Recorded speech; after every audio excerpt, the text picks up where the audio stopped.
Hello, my name is Tom and I will be your conductor this evening. Welcome aboard the Night Bus, magical transport for the stranded witch, or wizard. Already on board with us tonight are Corey, Jamie, and Jackie.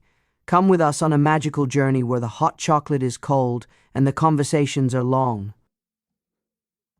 And we're back. Welcome back, people. Hello. We are, we're here. We are. Yes, we are. As we stated at the beginning, to discuss the season finale of Reacher. And every damn thing else we can think of. Oh, yeah. Well, there's always it. Yeah, we may or not have already been talking for an hour. Oh, yeah, man. Like 10 minutes ago, we had a great conversation going on. We're like, why are we sitting in here doing this? Yeah. Turn the mics on. It was just so natural to sitting around bullshitting like we normally do on here. I mean, the first 30 or 40 minutes of our conversation was about just local gossip. So that didn't need to be on the podcast. But then we, dived into some stuff that was like, wait a minute. Why are we not recording any of this? Yeah, we're wasting good content here. Mm-hmm. We're just going to have to go around mic'd up all the time. That way we can just catch it all. Hey, with this Rode recorder, we just got to get those clip-on mics, wireless ones. Yeah. Yeah, but I got a question for both of y'all. Yeah. What the hell were we talking about? Well, yeah, exactly, man. I can't remember what we was talking about in there. Prior to the songs talking about stuck in our head. Yeah, we was talking about people playing Hagrid. Oh, yeah. Yeah. We want to dive into that right now. By the way, guys, it looks like they may have a casting for Hagrid for the new show. Very in the same vein as Robbie Coltrane. Yeah. I think so. I think it's a good pick. I don't have a problem with it. Corey is trying to kick a little man while he's down. He's 5'7". Corey wants more realism. So I threw out a possible guy cast. Oh, well. Well, now, come on. Why not? Jamie said Omos. I mean, you want big and tall. The wrestler who is... not a single line in the book says anything about what a giant actually looks like, does it? Just hairy and big. Yeah. I don't know if that'd work. I mean, it wouldn't. He was joking around, but... No. Again, I'm not. The guy that played the Hound would be perfect for it. Yeah. Yep. I wonder if he even auditioned for it. If he even thought that he could even try to get it. I don't know. He should have. I That's think he could have done it. That'll come out later. Because you see the softer side of him when he's with Arya and stuff. So I believe he could have pulled it off. Because he was rough and stuff in the beginning, but he was can do comedy. Well, because Hagrid's kind of a comical character at times. Well, yeah. He can do comedy. Have you ever watched Hot Fuzz? Again, Nick Frost is in it. He is. I haven't watched it. I like Nick Frost. I think he's buzzing for years. My only problem. He's one of the I wouldn't call it's Rory something or other. I can't think of the guy who played the Hound. I think it's Rory McCain or something. Yeah, that sounds about right. At any rate, I wouldn't call his character in Hot Fuzz necessarily a villain, although he's on the villain side. He's more like just a big, goofy cop. He's like the big comedic relief. Yeah. Yeah. So he can do comedy. Granted, that's what Hagrid pretty much is in here. Yeah. Pretty much. Except for those couple scenes you get him when that switches and he's real serious. I hope they do it justice in the TV series. But they have to do it justice. They got to pin Carl up against the tree. Yes. I want to hear the giant in Hagrid is what I want to hear. Apologize. Yeah. I want them to pick him up in there, slam him against a tree, and you actually have small twigs and leaves falling down out of the tree because he slammed him that hard. Because, in the books, Hagrid's feet is as big as baby dolphins. I mean, Hagrid is a mountain of a man. And this is my thing. He's literally described in the books as being 10 foot tall and 3 or 4 times as wide as a normal man. I believe, yeah. So it's like, they keep getting, like with Robbie Coltrane, and now if they go down the route they're looking at, they're getting the wideness close to right. They're just not getting the height nowhere near right at all. We're 20 years removed from the movies, man. So, and I know they can do stuff nowadays. The visuals probably not that hard to do. Well, with Hagrid, unless you're not paying attention, unless you're paying real strict attention, I mean, you really can't tell that's not him in a lot of the scenes. True. Even in the when they show him walking through Diagon Alley and whatnot. Yeah. All I can say is, whatever suit he's got on, he better have big stilts. Well, They had chances him stand on are a the box. height will all be CGI'd anyway. Yeah. Yeah. You know, Nick Frost may be in a green suit with standing literally on stilts filming, and you know how it's done now. Yeah. They got tricks they can do. I understand that. So. They had him standing on a box. The original guy, he was standing on a box. Yeah, Robbie Coltrane. Yeah, and his outfit was so hot that they had to run piping through it with ice water going through it to keep him cool. Mm-hmm. Yeah, but nowadays, man, they may CGI all that.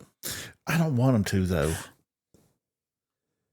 It all Which they depends. really don't need to. It ain't like they don't have part of the costumes and stuff still, where they can still reuse. Well, And as getting close to looking. we've already seen, it's going to be much different than the book, or much different from the books. Yeah. I mean, it's much different both ways around. So, yeah. You just had to remind me of that, didn't you? Hey, man, we gotta keep it out there. Yeah. Has it been announced that he actually put pen to paper and he As far as I signed? know, yeah, it's a done deal. As far as I know, Yeah. I don't know as far as like pen to paper. I don't think any person, period, has signed a contract yet. Yeah, because we was looking it up last time and Yeah. nobody had. Yeah. That's who they're picking, but they've not actually signed the contract. yet. Right. Even this guy for Hagrid is still just, like it's rumored. It's, as far as I know, nobody has signed contracts yet to play any role. But once they got their mindset on somebody, it normally is probably not changing. Yeah, unless something major happens with that person himself. Right. Better offer comes along, or they just decide to pull out, catch too much flack. oh, Peter Dinklage to play Dobby. I don't.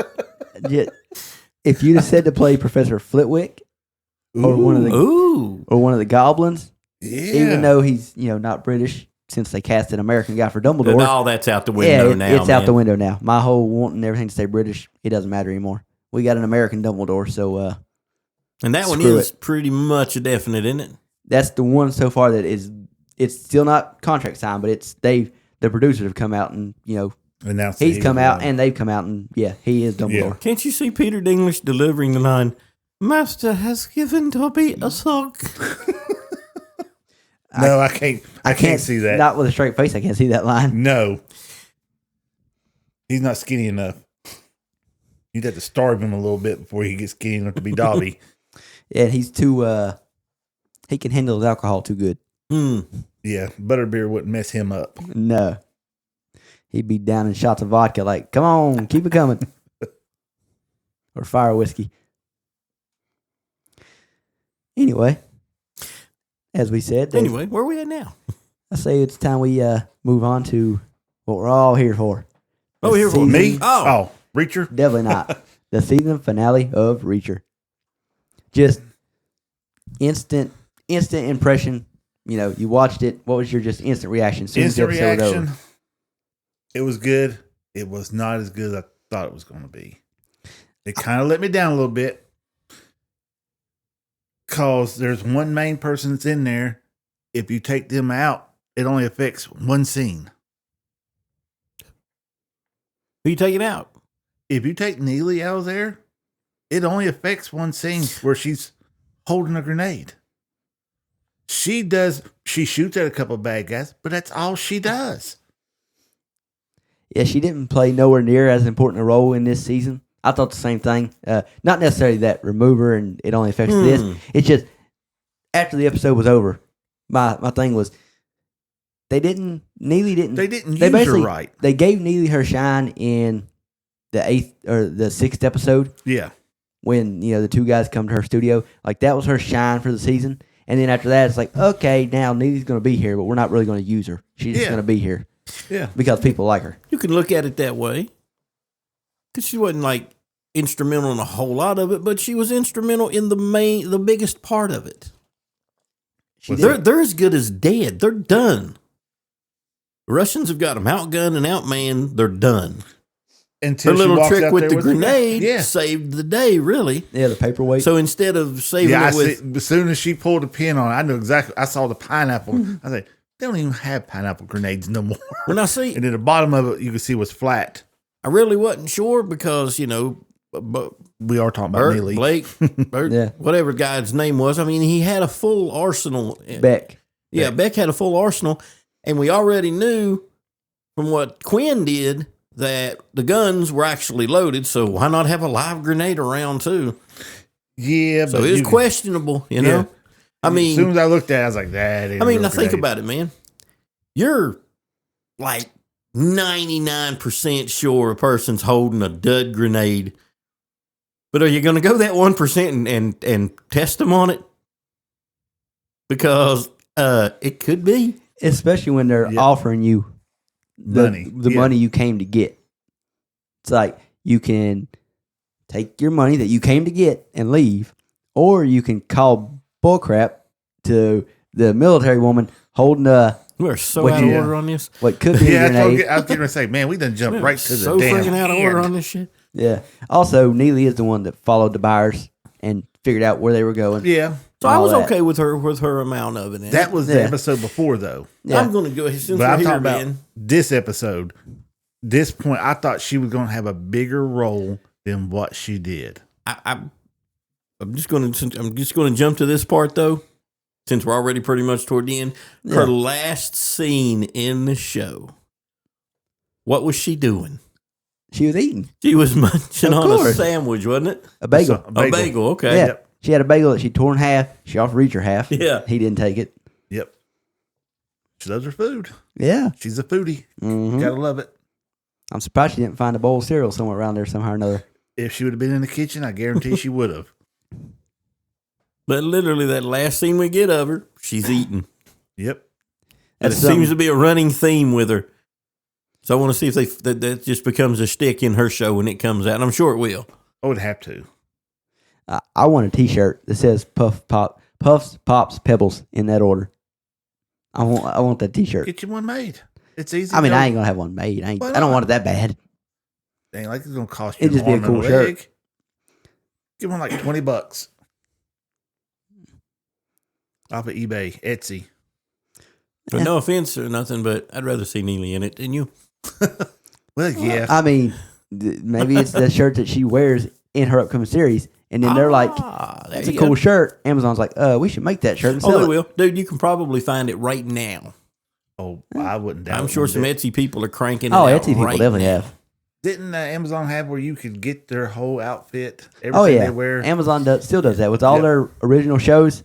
They have a whole tab on Amazon dedicated to buying the what you see in the show. Oh, yeah. Which is why I said, if Neely wore that shirt in her upcoming series, It'd it definitely would out be there. available. I would dare say just from that one time on that show, you can find it on, say, Redbubble, Teespring, a lot of those sites.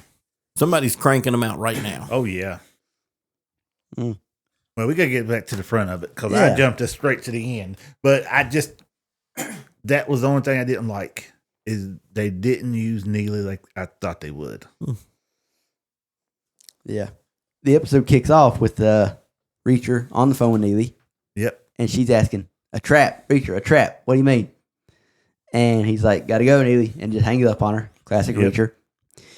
And, this is kind of what the last episode ended on, and we knew it was coming, is here comes the ambush.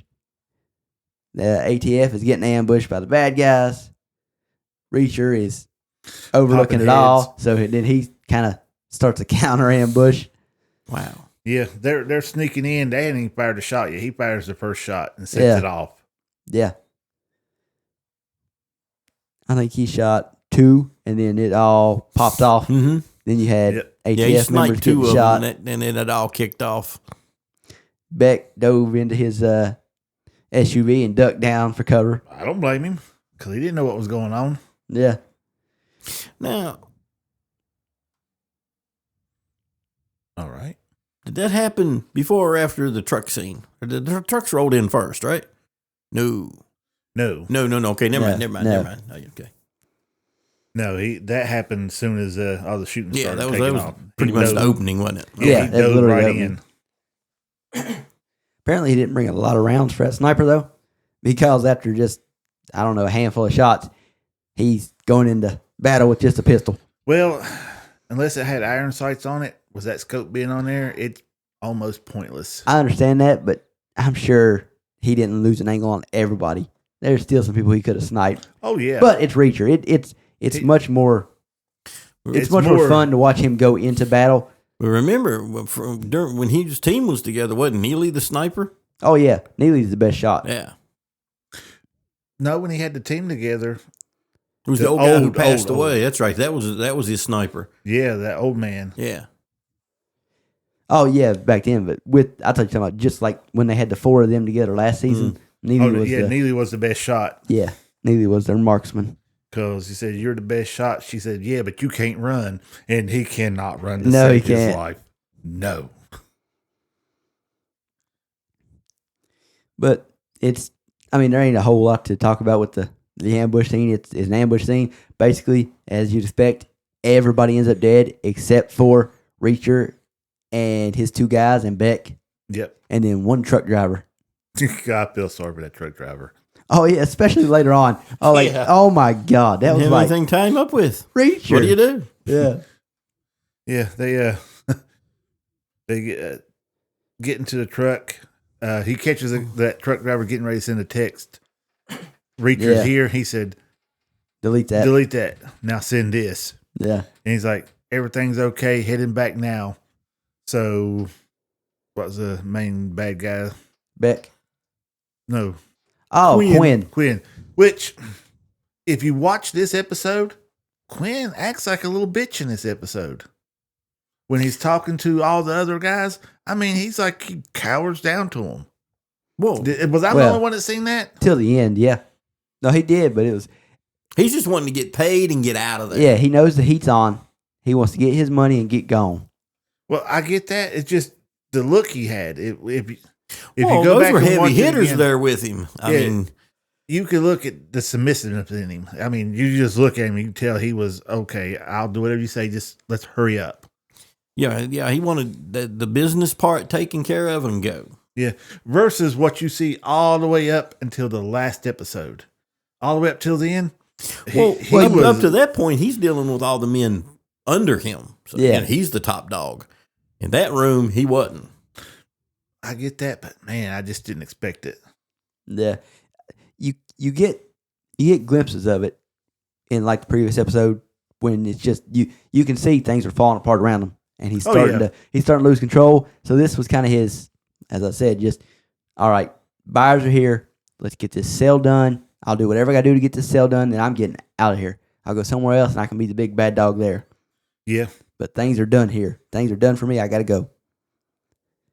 And I think that covers his personality really well. He likes to be the guy that's in charge, be the top dog. That's the way he acts when he's with his underlings and with Beck and whatnot. Beck says, he walks into my house like he owns it. Oh, yeah. Well, he pretty much did. But those guys there, they just look at him. They just see a gun runner, They're up here, and he's just a guy supplying some materials. That's all he is to them. Yeah, but I wouldn't think with his psychotic personality and stuff that he would play that role. That's the thing with people like that. I think is like they're really dominant over people that they can be. Oh yeah. I'd like to have seen a little bit more of it on through. That way, it wouldn't took me by surprise at the end. It's like, man, he acts like a little bitch in this one. And you didn't get that none through the rest of the series. Still right there at the very last episode. Mm-hmm. Like I said, that's when things started falling apart on him. What? Hell, it was falling apart 4 episodes in. Oh, yeah. He was losing people left and right. And first Beck was losing people. I've said from the beginning, the people he hires are like the dumbest of the dumb. Oh, yeah. Oh, yeah. These are the people that are criminals because they literally don't. They don't know what else to do in life. Yeah, this is not your upper crust of criminal. No. Yeah. These are the reject flunkies. Yeah, Dropouts. pretty much. That's why they go through so many of them. Yeah. But they also... that's what Reacher happens went through so many of them. Well, yeah. Yeah. He was always the sole survivor. Somehow no questions were raised. Yeah. Then he was like, man, I can't be the only one living. I got to leave him alive. Yeah. Somebody's got to stay alive. I think it was episode 4? Mm-hmm. Well, one of them. But yeah. When you they end up in the trucks though. They end up, driving the trucks back. You got Agent Villanueva trying to drive one of the trucks, and he cannot drive a semi. No. They look at him and say, I thought you said you could drive one of these. He said, no. I said my uncle was one. I used to go out on the road with him. Hey, that made him the most qualified guy. Exactly. That would be me. My uncle used to haul across country. So, yeah, I know I know how it feels like. My uncle did this, not me. I just went on the road with him once or twice. Yeah. And no, I wasn't the one driving. And he was grinding gears like hell. Oh, yeah. It was not good. Yeah. And then we're kind of skipping forward, but, they Reacher's in the truck with the driver, the actual driver, that's the real driver. So they go by, what's the big dude's name? Mountain. I just call him Paulie. Mountain. Paulie. Yeah, Paulie. They go by Paulie through the gate, through the guard shack, as we would call it. Yep. He just waves them on through. Yeah, no issues. Well, they park in the wrong spot. Oh, they ran over the shrub, too. Did you spot that? Yeah, the Villanueva. I was thinking, he's doing really well there. I was thinking to myself, and then he ran over the shrub. Yeah. But they park in a spot. They don't realize it's the wrong spot yet.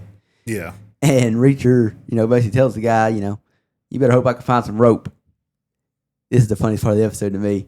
No, it was, we're getting ready to go in here, and Neely goes, as soon as we leave, he's going to rat us out. Yeah. And then he looks over at him and said, best hope I can find some rope in here. And you just see the driver's face. He's like, there ain't no damn rope in here. Yeah. She said, what do we do with him? If we leave him behind, he'll narc on us in minutes. Yep. So, in 5 minutes. Then Reacher's basically like, you better hope I can find some rope in here. And, you got Villanueva and Duffy and Beck in the other truck. Well, they see and hear Paulie coming, saying they parked in the wrong spot. Yep. So she calls to let Reacher know, tell the driver to tell him this. And Reacher's like, it's too late. She's like, what, Reacher? And he's Really? like, I couldn't find any rope. It was like, oh my God, that quick. Like, literally, you just said you better hope I can find some rope. And, like, in terms of what we see in the show, it's literally like 15 seconds have passed. 15 seconds, he's already killed the dude. Yeah, he done snapped his neck. It's like, oh, no rope, he's dead. Tell the driver to apologize and say we'll move the trucks. A little late for that. And it just pans over to the driver and he's broken neck. It's like, oh my God, Reacher. So then it's like, okay, here's what's going to happen, everybody. You all just go. I owe the big guy, so now it's time to get down to what we've all been waiting for. The fight. The fight between Reacher and Paulie.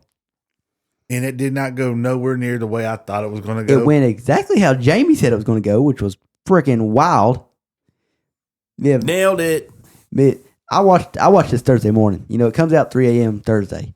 I watched it, around 9 a.m. Thursday. So pretty early on. So then when I talked to Jamie Friday morning, Which I had not watched it yet. This morning, technically, he hadn't watched it yet. And he was describing to me basically how the fight scene was going to go. And I'm sitting here like, what the hell? Pretty much the only thing I didn't guess was the very end of it. Yeah. Didn't see that because I figured it would end in the water is where I figured it would end at. Yeah. And when I say end, I didn't think we'd get a definite that Paulie was dead. I figured it'd be one of those deals where he's probably dead. There's no body. We don't know. Meanwhile, Jackie over here, when he was talking to me this morning predicting it, he got it completely wrong. Yeah, I thought it was just going to be. I was looking for this epic fight, and it just wasn't going to be epic. It was still a hell of a fight. It was. And Reacher, as Jamie kind of predicted this morning, Reacher didn't really win the fight. He survived. He survived that fight. Even, he goes, because he got knocked on the ground, he said, let's fight like men. He's like, all right. Reacher kicks him square in the balls, hits him in the jaw twice, and he just looks at him. Yeah. I was like, oh, damn. Yeah. Reacher getting ready to get fudged up. Oh, yeah. My take was he wasn't going to get a clear cut great victory. He was just going to survive it. Well, I didn't figure he'd get a clear-cut victory, but I thought it'd go a little bit better for him than what No, it did. I think he was going to get the shit kicked out of him through the majority of it. And that's exactly, what happened. He literally got beat to hell. Yeah, I'd say that's probably the first and only time Reacher ever got his ass kicked that bad. Yeah, and hung out to dry. Literally. Yeah. Oh man, it was. We won't get into the fight too good because let y'all have a little something, but it won't spoil for you. But yeah, you just got to watch this fight.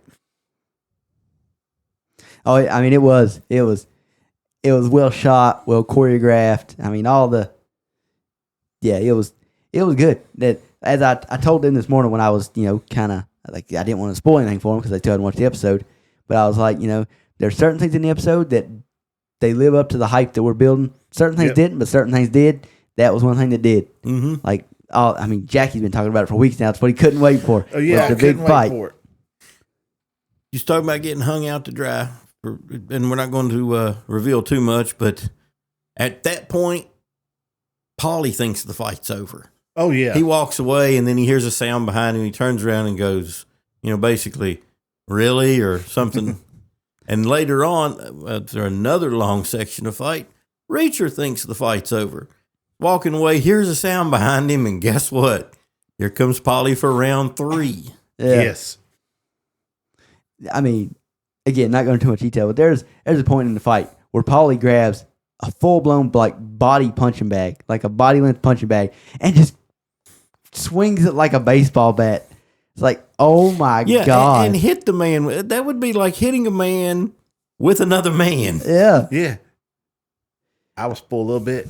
Hit him with the punching bag and put him through the friggin' wall. Yeah.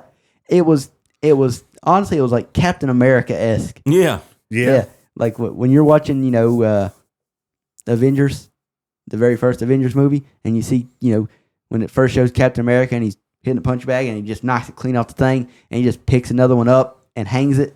That's basically what Paulie did, except instead of picking it up and hanging it, he just took it off the hanger and slammed it into a man and knocked him clear through a barn. Yeah. Well, he ripped the chain down, the bag and chain. Well, yeah, down. he didn't unhook it, but he just ripped pulled it down.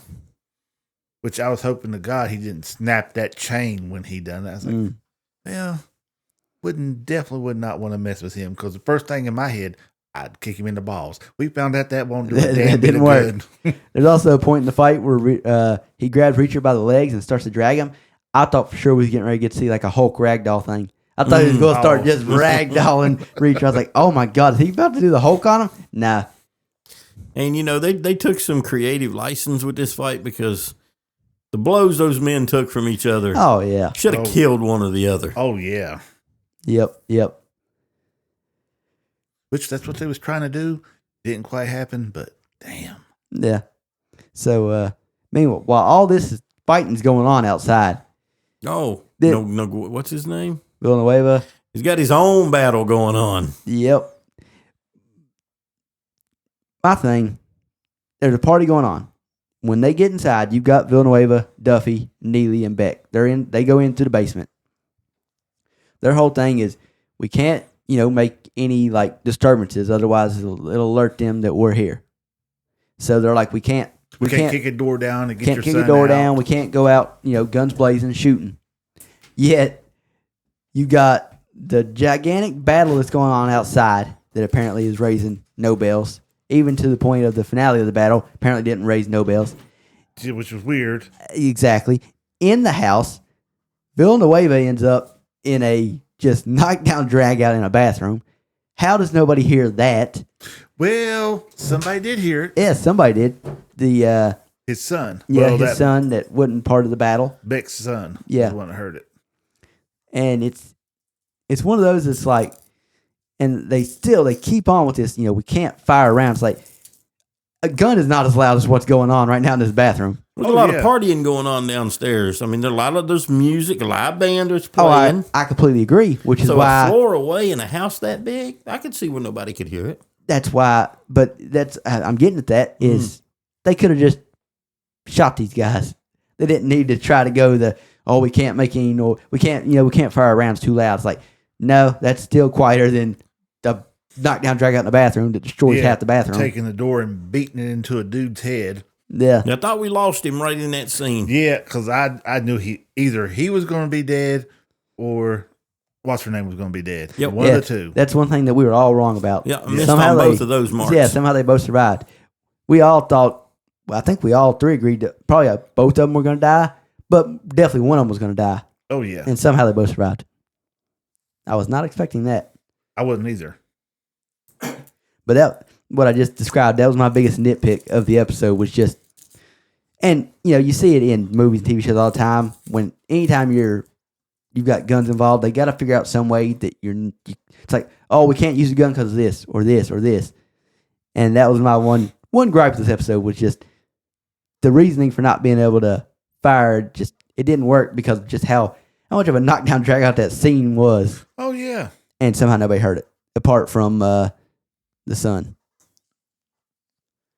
And that includes the Reacher battle outside. Like, it's outside, so I understand it a little more until you get to the point where they're firing the belt-fed machine gun. Yeah, like 50 cal. Come on, you've got to hear that. I don't care how loud the music you're playing in the house. You got to hear that. Oh, definitely. But by that time, had shooting broke out in the house? No, that's when No. That's what set off the shooting in the house. Was it? Or was it when No, they heard the shots outside. Then you heard, but I'm not even going to talk about the one shot that made me cringe. Mm. If that didn't make y'all cringe, I don't know what's wrong with y'all. Y'all's not guys. Oh, yeah. That dude lost his twigs and berries. Yeah. You see, I wouldn't have fired the second shot.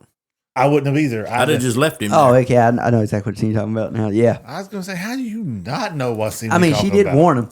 Oh, yeah. Now she gave him a warning. Definitely warned him. Shot was well deserved.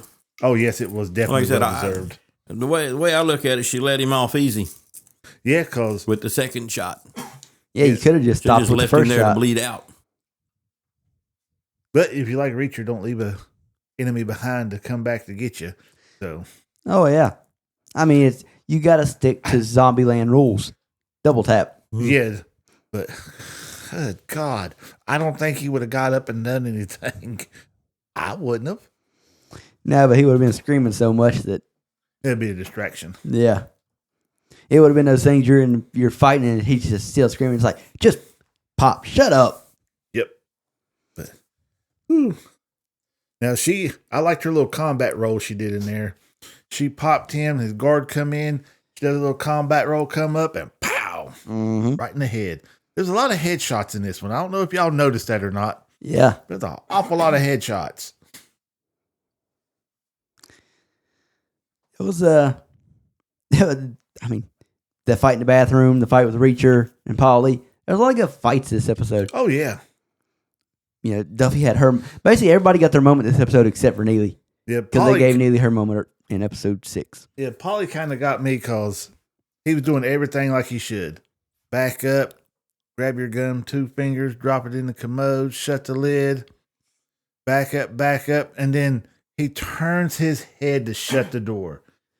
No, the seasoned cop wouldn't have done that. No, you use your foot or you leave the door open. Yeah, you back up and take your hand, reach behind you, and push it back. You never lose eye contact. Yeah, and I don't see him being that green or that old to forget that, because he's definitely not that green. He's old. Yeah, he's pretty spot on with everything he done. I see they had to do it to set up the scene, but I just realistically I don't see him doing that. Not the way he was acting the whole. No, they should have made it so like a noise got heard behind him, so he turned around for that, not just to shut the door. There should have been something to force him to turn around, apart from just let me turn around and shut the door. Yeah, like an idiot. Yeah, he said he's too much of a seasoned veteran cop to do that.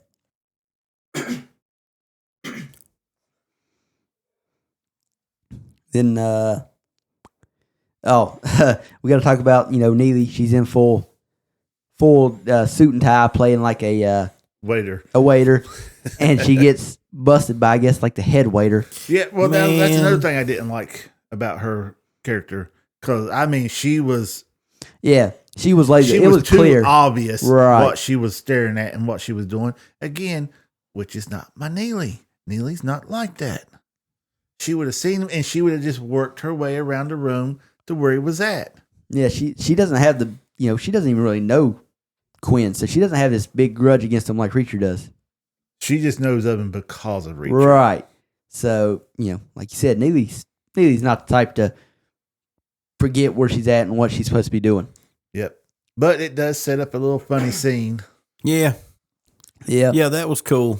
And you think at first, it's like, is Neely going to tell him the whole truth? No, I thought she was going to knock him out. Well, I kind of thought the same thing. See, I was thinking. I thought she was taking him to the corner to just, put him to sleep. Oh, see, I don't know. I didn't think that at all, which she didn't do that, but she also didn't really do what I thought. She told him like a half truth, half lie. She really is a PI, so got that part right. And she was undercover. Yeah, but she wasn't looking into the thief. Yeah, and the guy bought it hook, line, and sinker. Yeah, yeah, she used the names that he supplied. So, and I like that. He was like, I knew it. Yeah. So that was another funny scene from the episode. Like I said, we kind of mentioned earlier, but Duffy ends up finding her CI finally. Yeah. Thank God, I was tired of hearing her whine about it. Yeah, she was a bit obsessed with that. I thought the CI would have had a little bit more in the game than what she did. No, we'll talk about that later. She just remembered what you mentioned earlier, and she just drugged out. And I thought that she would have a little bit more role in this final episode because we never stopped hearing about this woman. I know, every freaking episode. We even had to go to her grandmother's house to hear about her from her grandmother. Yeah, and how she's not a narc and she won't narc on anybody. And yeah, and that never played anywhere into the episode like you would have thought it would have. No, basically. I don't know. She was basically just kind of a throwaway character that was not really that important. Yeah. But she was made out to be one of the most important characters in the show. Yeah. Which, again, she was just there to drive the plot along. Basically. I mean, she did what she's supposed to do. No, Duffy's part of the plot anyway. Yeah. That was her obsession, was getting her back. Yeah, but like I said, you would have thought she would have played a bigger role. Yeah, I mean, yeah. You would think. I was going to say, I'm glad Duffy found her. Yeah. Like I say, I was tired of listening to her talk about, we got to save her. I honestly thought Duffy was going to end up getting killed trying to save her. That was my... Yeah, I mean, that's what we all thought. I missed the mark. I thought there would be more main character deaths. I'm glad there wasn't. That was cool. Well, yeah, because there's only one. Yep. What I consider a main character. Paulie wasn't a main character. No, he's secondary character. Yeah. He was there to provide... an obstacle for a Reacher. That was his whole thing. He did it too. And he did. Because like I say, Reacher didn't win that fight. He just made it through it. Yeah, he survived. Then we get to the point where Reacher is in the barn going through the product. He cracks open one of the boxes, and it's full of M16s. He kind of digs through that, and he pops up another one, and that's where the shotguns are. And I guess he's like, okay, yep, this is my weapon of choice. Shotgun. Oh, it's a perfect weapon for what he was, Oh, yeah. Inside close quarters, that's what you want. Oh, yeah. And actually, what happens is, because I just saw it, what sets off all the commotion is they hear Reacher firing a shotgun. Okay. That's what makes Duffy shoot the guy in the dick. And then everything really kicks off from there. So, yeah, because, you got Quinn's kind of getting antsy. He's like, we got to get this deal done. So he gets one of his guys to take them out to look at the product. And Reacher's in there with the shotgun. So when they open the door, it's just like, oh, crap. That ain't the word he uses, but. Yep. And then Reacher's like, come on, just blows him away with a shotgun. Blows the other guy away. Then you got one guy's kind of beside the door with his ear up to it, I guess, listening for Reacher. Reacher just puts the shotgun up to the door and just blows him away through the door. Then you see him walking to the house, just loading the shotgun with shells. And at this point, you're like, "Yep, here it comes. It's kicked off now." Yeah, everybody's shooting at everybody. Yep. Beck is freaking out because of all the gunshots, and he's going after his son, which I did not see that part coming. No, that did surprise me. What part? Him saving the kid or going after his kid? No, I seen that part. What he used to get his kid. I'm guessing that was the only thing he could get a hold of. Clearly, Reacher and them didn't trust him enough to even put him anywhere near a gun. He's in a house full of guns. Yeah, I mean, it is your house. I'm sure you've got guns stashed in other places. Oh, yeah. You're an arms dealer. Like, you're telling me you don't have a gun stashed in every room in the house? Yeah. My thing is, no, I'm not going to spoil it. I'm not going to tell him what he used and everything, because that's just a spoiler. You get to watch that part. But it was good. Yeah, I mean, it was good till it wasn't good. Yeah, yeah. It was effective until. Shouldn't epoxy hold better than that? That epoxy hardens. I don't think it had time to set up. That was the whole thing. Okay. When the kid was trying to fix it, that's when his dad come in and found it and picked it up, and he literally said, well, it's got to sit. The epoxy needs to sit for 24 hours, and his dad's already waving it around at that point in time. So to me, that would kind of mess up the epoxy. And from that point till now, it's been just slightly under 24 hours. Yeah, it should. Since y'all done gave it up, but I wasn't going to. Well, he said epoxy, so it's too late. Well, that was just a vague reference. They didn't know what I was talking about. Anybody who's kept up with the show, which, I mean, it's a season finale. If you haven't watched the season finale by now, you clearly didn't like the show that good. It just dropped yesterday. I won't say that. Some people might have to work and they just couldn't dedicate the time. Tomorrow would probably be don't there. need to listen to this then. Yeah. Well, We'll put spoiler alert on the description. Unless they're listening to this first thing in the morning. Yeah. Spoiler alert. A little late, but spoiler alert. Well, as we said for Beck, though, it works until it doesn't work. Yeah, he's got that gun, and at first I thought it was a regular gun. I knew it. As soon as I saw it, I knew what it was. Like, so did I. Oh, that's not good. Mm-hmm. And then he's threatened to get it. Luckily, his son got over there where he was at before the gun started melting. Yeah. The barrel started drooping a little bit. But then some Viagra. There you go. This leads to the most unrealistic scene in the whole show so far, which is the barrel starts drooping, and then Quinn just fills him full of bullets. Just fills his chest full of bullets. He puts like 9 rounds in his chest. He empties the mag in it. Yeah. But somehow Beck stays alive long enough to have a conversation with his son. Well, that's not that hard to believe. That's not hard to believe. I mean, you got to look at 50 Cent. He got shot in the face and everywhere else, and he's still running around like nothing happened to him. Yeah, the thing, man, you get slammed with that many bullets, you probably went into shock instantly.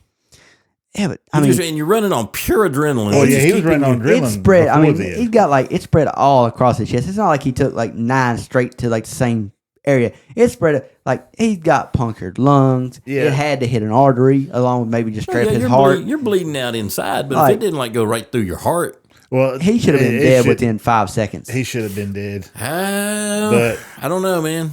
There's people that had just massive amounts of trauma and lived briefly anyway. Yeah. But I get the touching moment he spends with his son. His son needed that.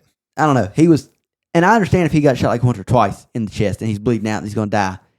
It's just, for me, it was just how many times he got shot. Even how you watch a movie or TV show, when they shoot somebody that much, they do that to prove a point and the person's instantly dead. So it felt weird when he was talking.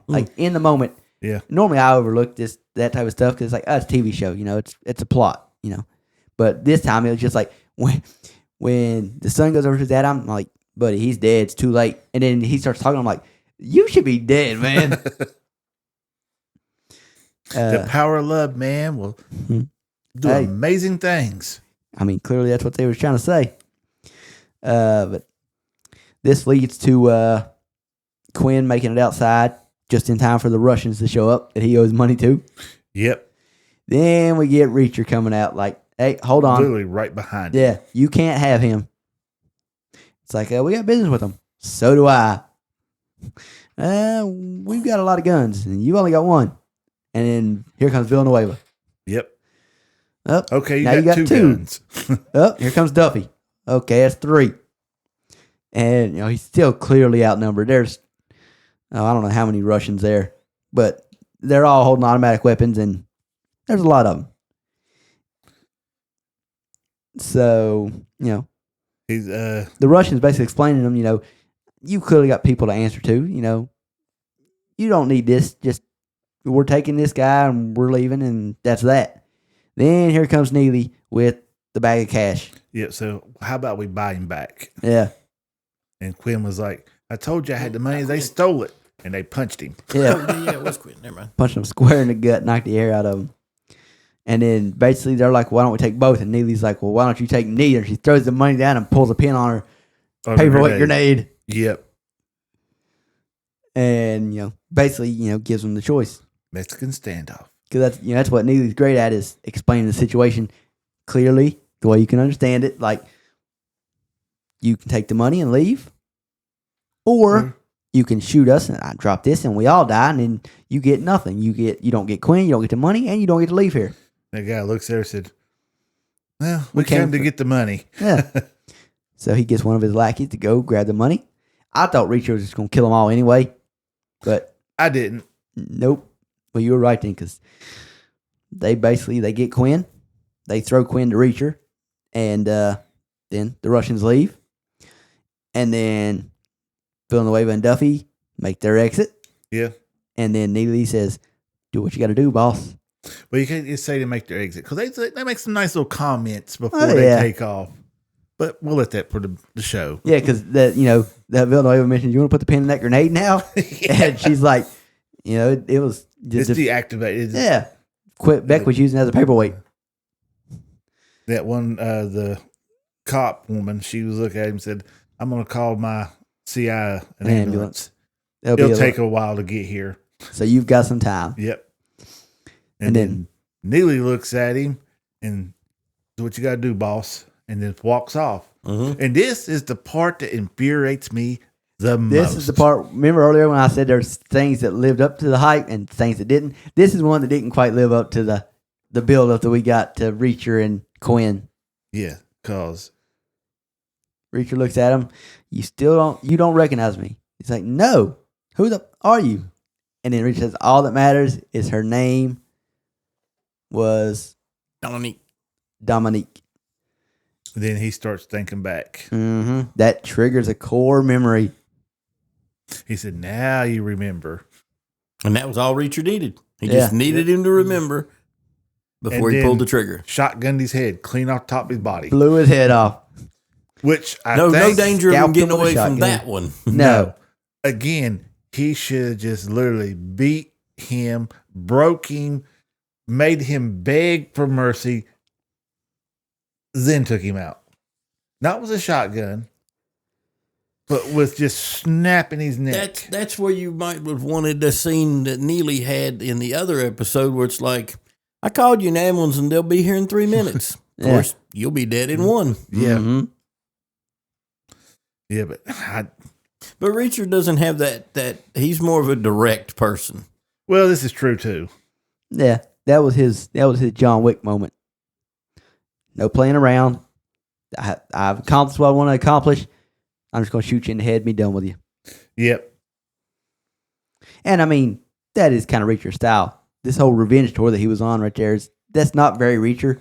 This was kind of a one-off for Reacher. That we know of. Yeah, so far. Yeah, because there's like 20 books, so we don't know what we're going to get.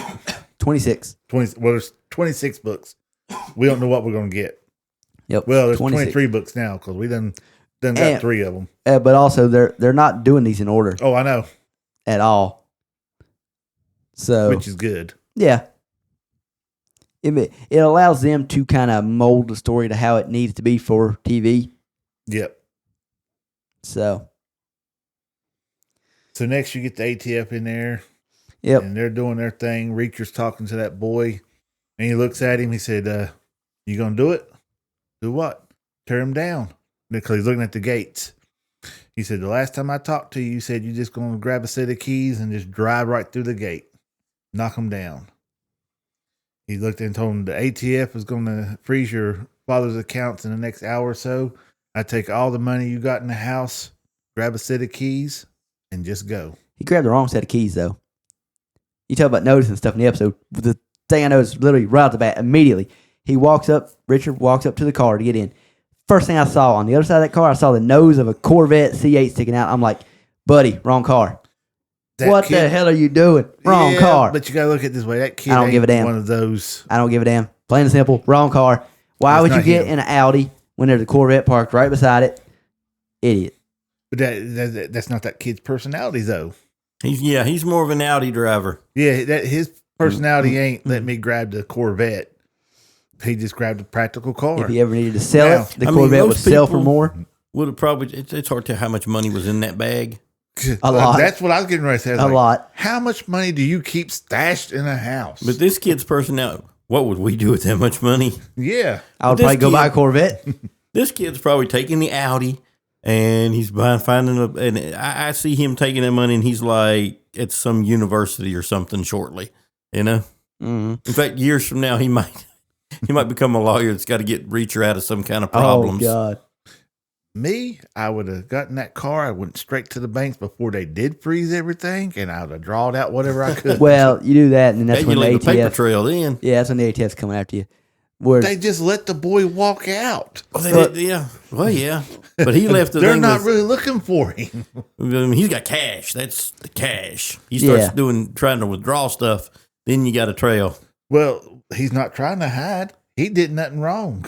Well, no, you got a point there, too. He didn't. Yeah. But that being said, if your dad was, doing illegal stuff, they're going to start investigating. If you start taking money out of his bank account, now you're tied to it. Maybe he's on part of the bank account.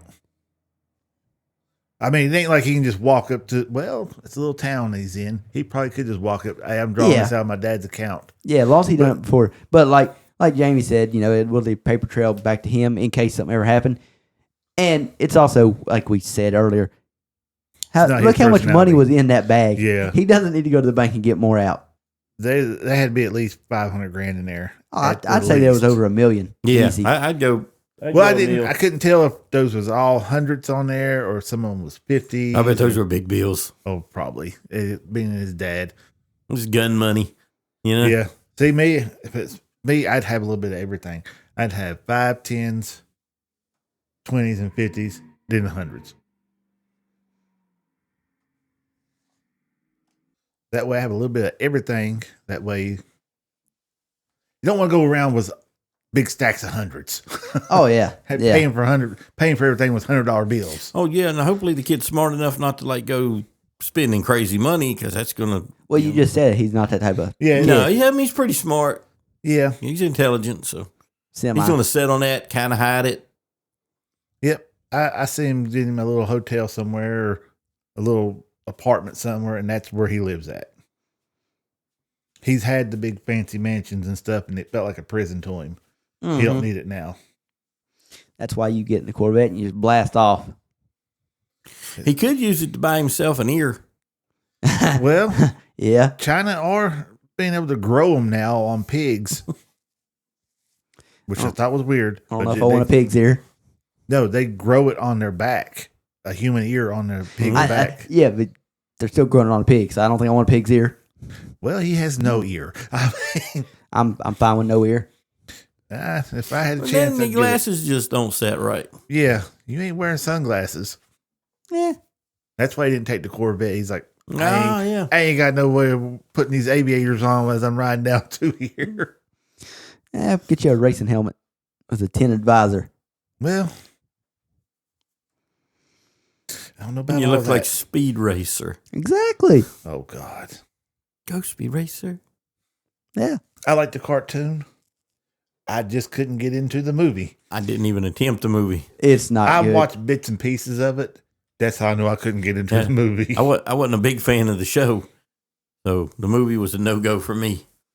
Yep. But so there we have the end of Reacher Season 3. Yeah. There's some funny interactions at the end that we skipped over. Yeah, but we'll give y'all. You guys, you need it's ones that we could describe to you, but they're funnier if you just watch them. Yep. there's different interactions between Reacher and Villanueva, Yeah. Reacher and Duffy, Yeah. Reacher and Neely.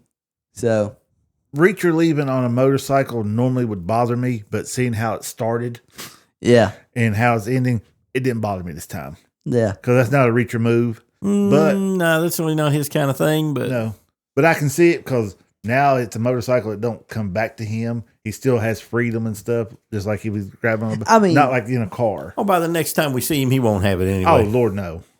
no, He didn't trade that for some clothes or something. exactly. Or traded that off to somebody for something, and yeah. So on to season 4. Well, Whenever yeah, Yeah, whenever I it wonder comes out. what's going to come out first, season 4 of Reacher or season 1 of Neely? Neely, I would imagine, because it's probably in the works. I saw a post. Maria Sten, the actress who plays Neely, I follow her on Instagram. She put a post up today, just talking about the season finale, and she said, "So I guess this means I'll see you guys for season 1 of Neely." So I'm assuming season 1 of Neely's coming out first. I would think, and then they'll I just hope. they'll hopscotch them. You get a season Like of The Neely, Boys? season, yeah. Oh, that would be nice. Then Reacher, Neely. There's no a year in between without Yeah. nothing. So I figure that's probably the idea. Well, I'm I mean, hoping it is. So far with Reacher, there hasn't been a year in between. Season They, 2, they put one out every year. yeah. Season 2 was last year. Season 3 was this year. But with Neely, they could kind of spread it out and make it so they can maybe do more grander things. Yeah, because they can always inject Reacher in some of. They're going to be she's doing. crossovers. Oh, I'm yeah. almost Oh, guarantee. yeah. Oh, they have to be. If there's going to be a season 4 Reacher, there's got to be crossovers. Yeah, Because Neely's got to be in it. yeah. Oh, as popular Although as that show is, there'll be a season 4. Yeah. I don't want too much crossover with like Reacher coming into Neely's. Yeah. because this is Neely's show. So, No, but I well, want Reacher involved. I just don't want him being the predominant force in it. You got the other guys, the other team members that Yeah. could make appearances. Now, I would love to see them make appearances. Oh, I would too. Yeah, I'd like to see them all get back together one more time. That would be Yeah. cool. I Yep. mean, all we'd have to do is kind of look at the books, and we would know. But I don't want Yeah, to spoil Well, I things don't for know, man, myself. because there are no books for the Neely show. The Neely No. series is No. just I just they meant got free reign to go wherever with that. I just meant Yep. for future reference on the Reacher. It wouldn't be that hard to go look through the books and see do those 4 get together again in the books Yeah. anytime. I just hope they don't mess up the Neely persona by putting her in her own series and trying to change stuff. Yeah, They need to leave her like she was in the other ones and be perfect. I don't think she would let well, that I'd happen. say that they wouldn't, but man, we've seen what they've done to other shows, so Yeah.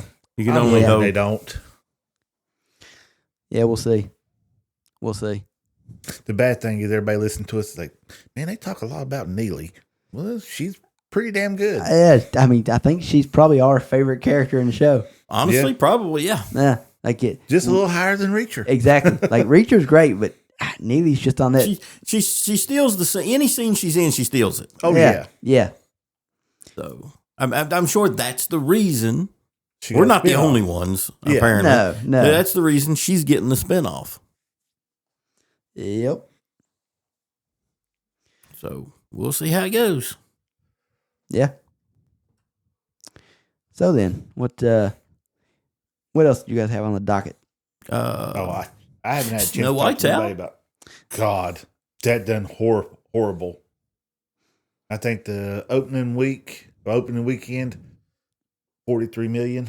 Yeah, something like that. So Yep. Disney has apparently Well, I mean, popped out another turd of a movie that To be nobody fair, wants that's to see. still more than the entire opening weekend, the previous weekend for every movie combined. Yeah. That was they had a terrible, weekend at the movies 2 weekends ago. But to recoup any money, they got to make over 700 million Yeah. to even begin to break even. Oh, it's terrible, but it's like any Disney thing. They'll leave it out there long enough and it'll slowly. Well, what's going to happen is they're not going to make their money back in the theaters. They make their money back on after the fact sales. Now, this is so bad that I don't think even that's going to make their money back. And now you got a bunch of infighting with the Rachel Zegler and directors. Godot. The The directors are fighting now? the director's son said that Rachel Zegler. said that, something. Rachel Z. We'll call her Rachel Z. That her attitude toward the movie is what ruined the movie. Oh, yeah, it was. Well, surely didn't help it any. So you got him coming out talking about that. It's a dumpster fire. It's a 2.3 out of 10 on IMDb, which is wow. That's one of the worst ratings for a movie of all time. What's Rotten Tomatoes giving it? That's what I just clicked on now. I'm waiting on it to load. Like the last I heard, like 43. So it's critics 41%. That's critics. Audience 74%. Yeah, now that I've really got to question Rotten Tomatoes on that one. Normally the critics like movies like this. Critics didn't like this movie. I can go to Instagram. Rotten Tomatoes been caught actually buying. Mm-hmm. Well, you think they would up the critics one too then? You would think. Well, you would, but would the critics let them get in there and say, "Hey, wait a minute, I didn't say that"? Well, you can still have their market critics made on there, but you can just fudge the number up top. Well, yeah.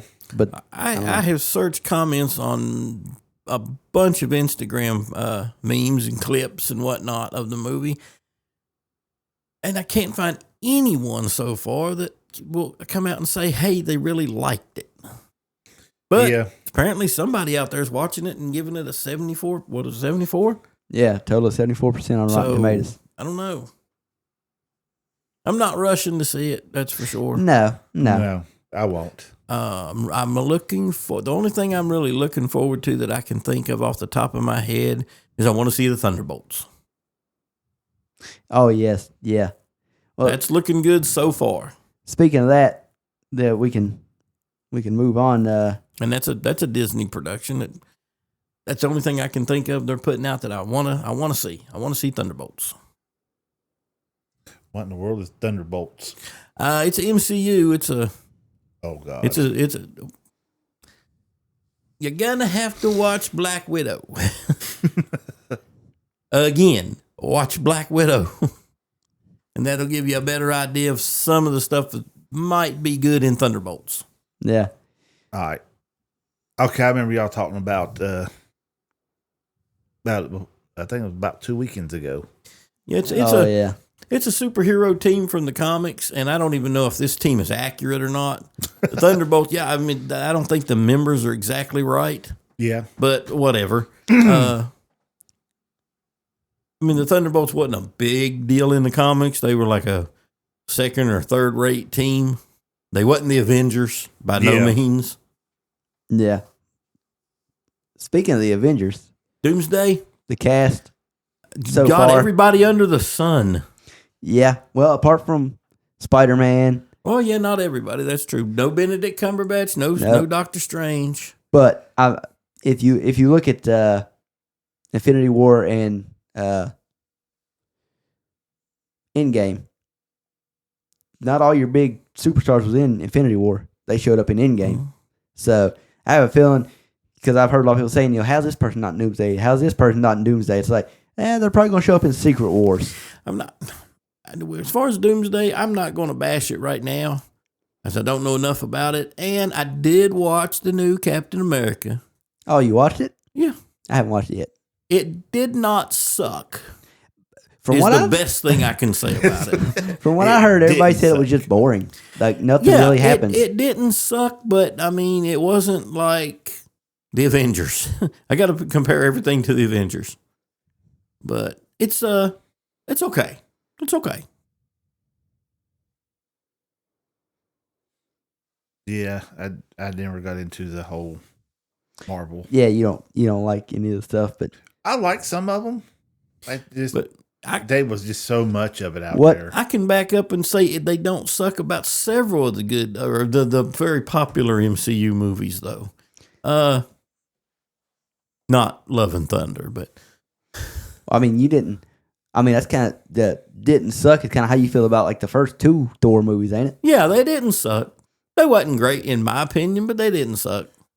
I like those better than I did the ones that he done here lately. Because he went from strong, confident, bright person to a bumbling idiot. Oh, Love and Thunder was maybe one of the worst MCU movies ever. Ain't going to hit your button on that one? No. I figured he would blast me on that one. Nah. I'll let It's got Natalie Portman, and she is Natalie Portman, so it's got a little bit of a bump right there. Okay, you saved yourself from the button. But just a very little bit of a bump. Yeah.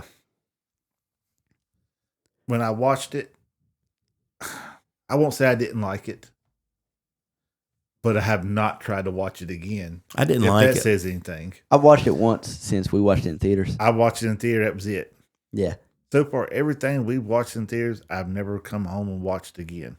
Even the good stuff, like Red One and stuff. Beekeeper, I haven't watched it again. Oh, I've watched Beekeeper like 4 times since then.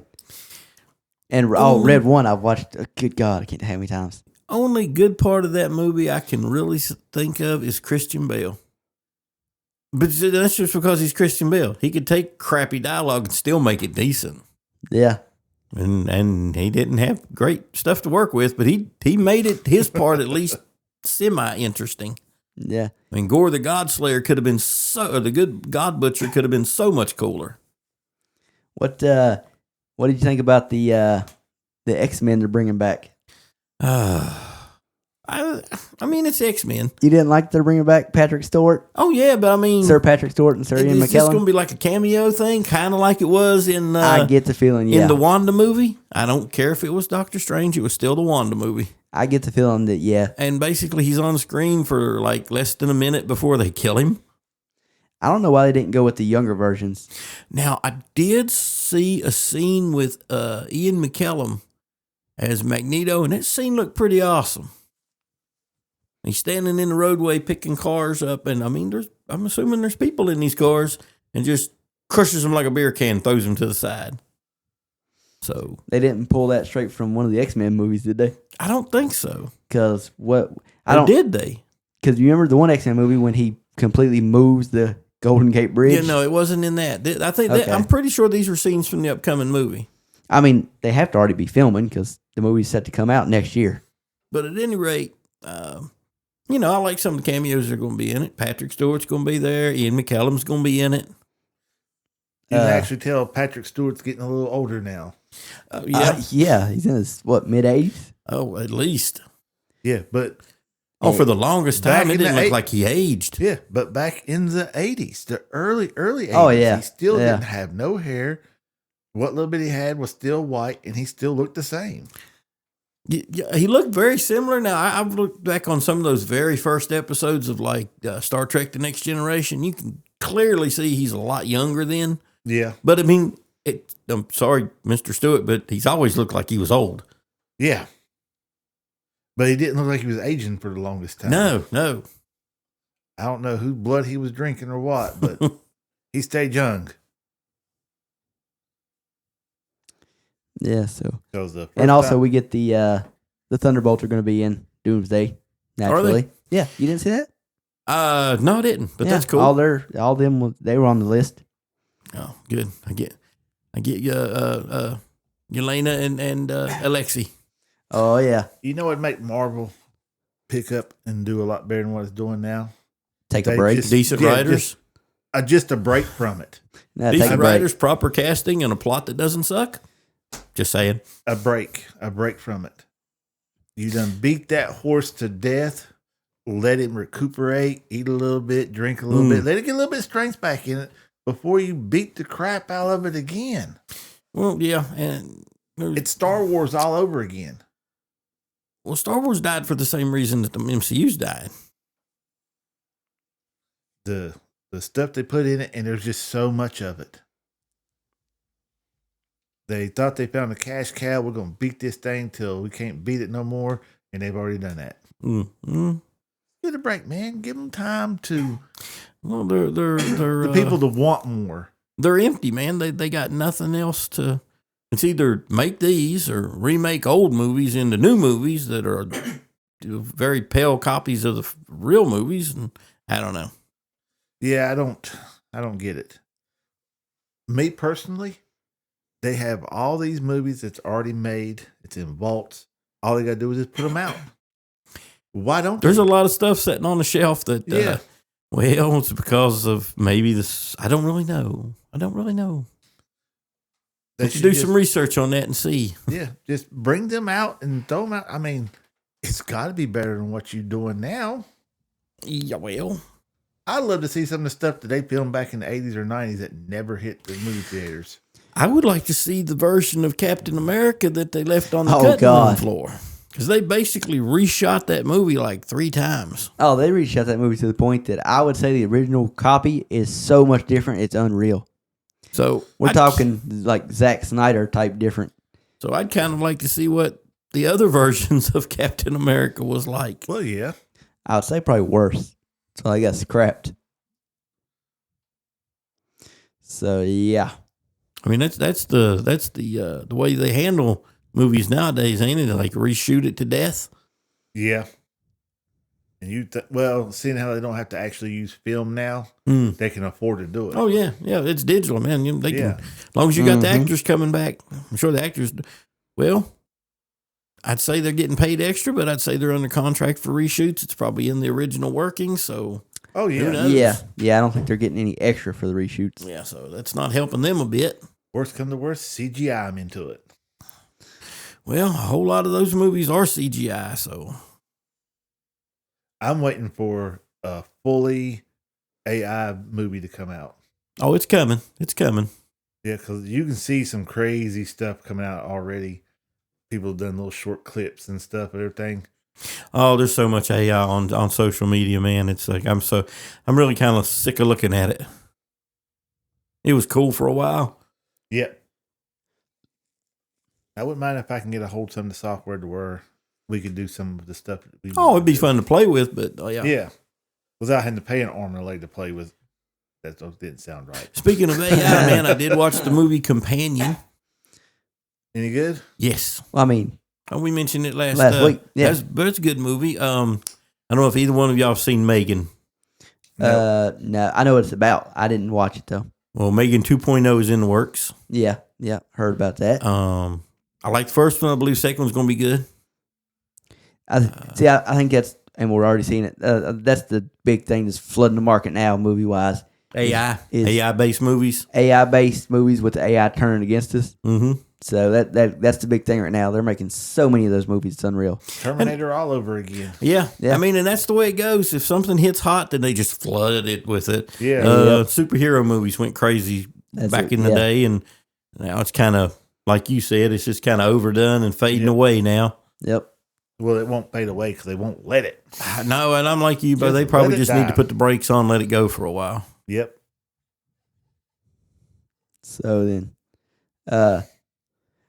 going back to something we've done previously, I said, that person or site, whatever they are, that I follow on Instagram that does the, keep 3 movies, the rest are erased. I said, we'd done like 92 forward, and they hadn't put any out of 99. Well, I said the ones before, like 91 and 90, wasn't that good. Well, they put one out for 88.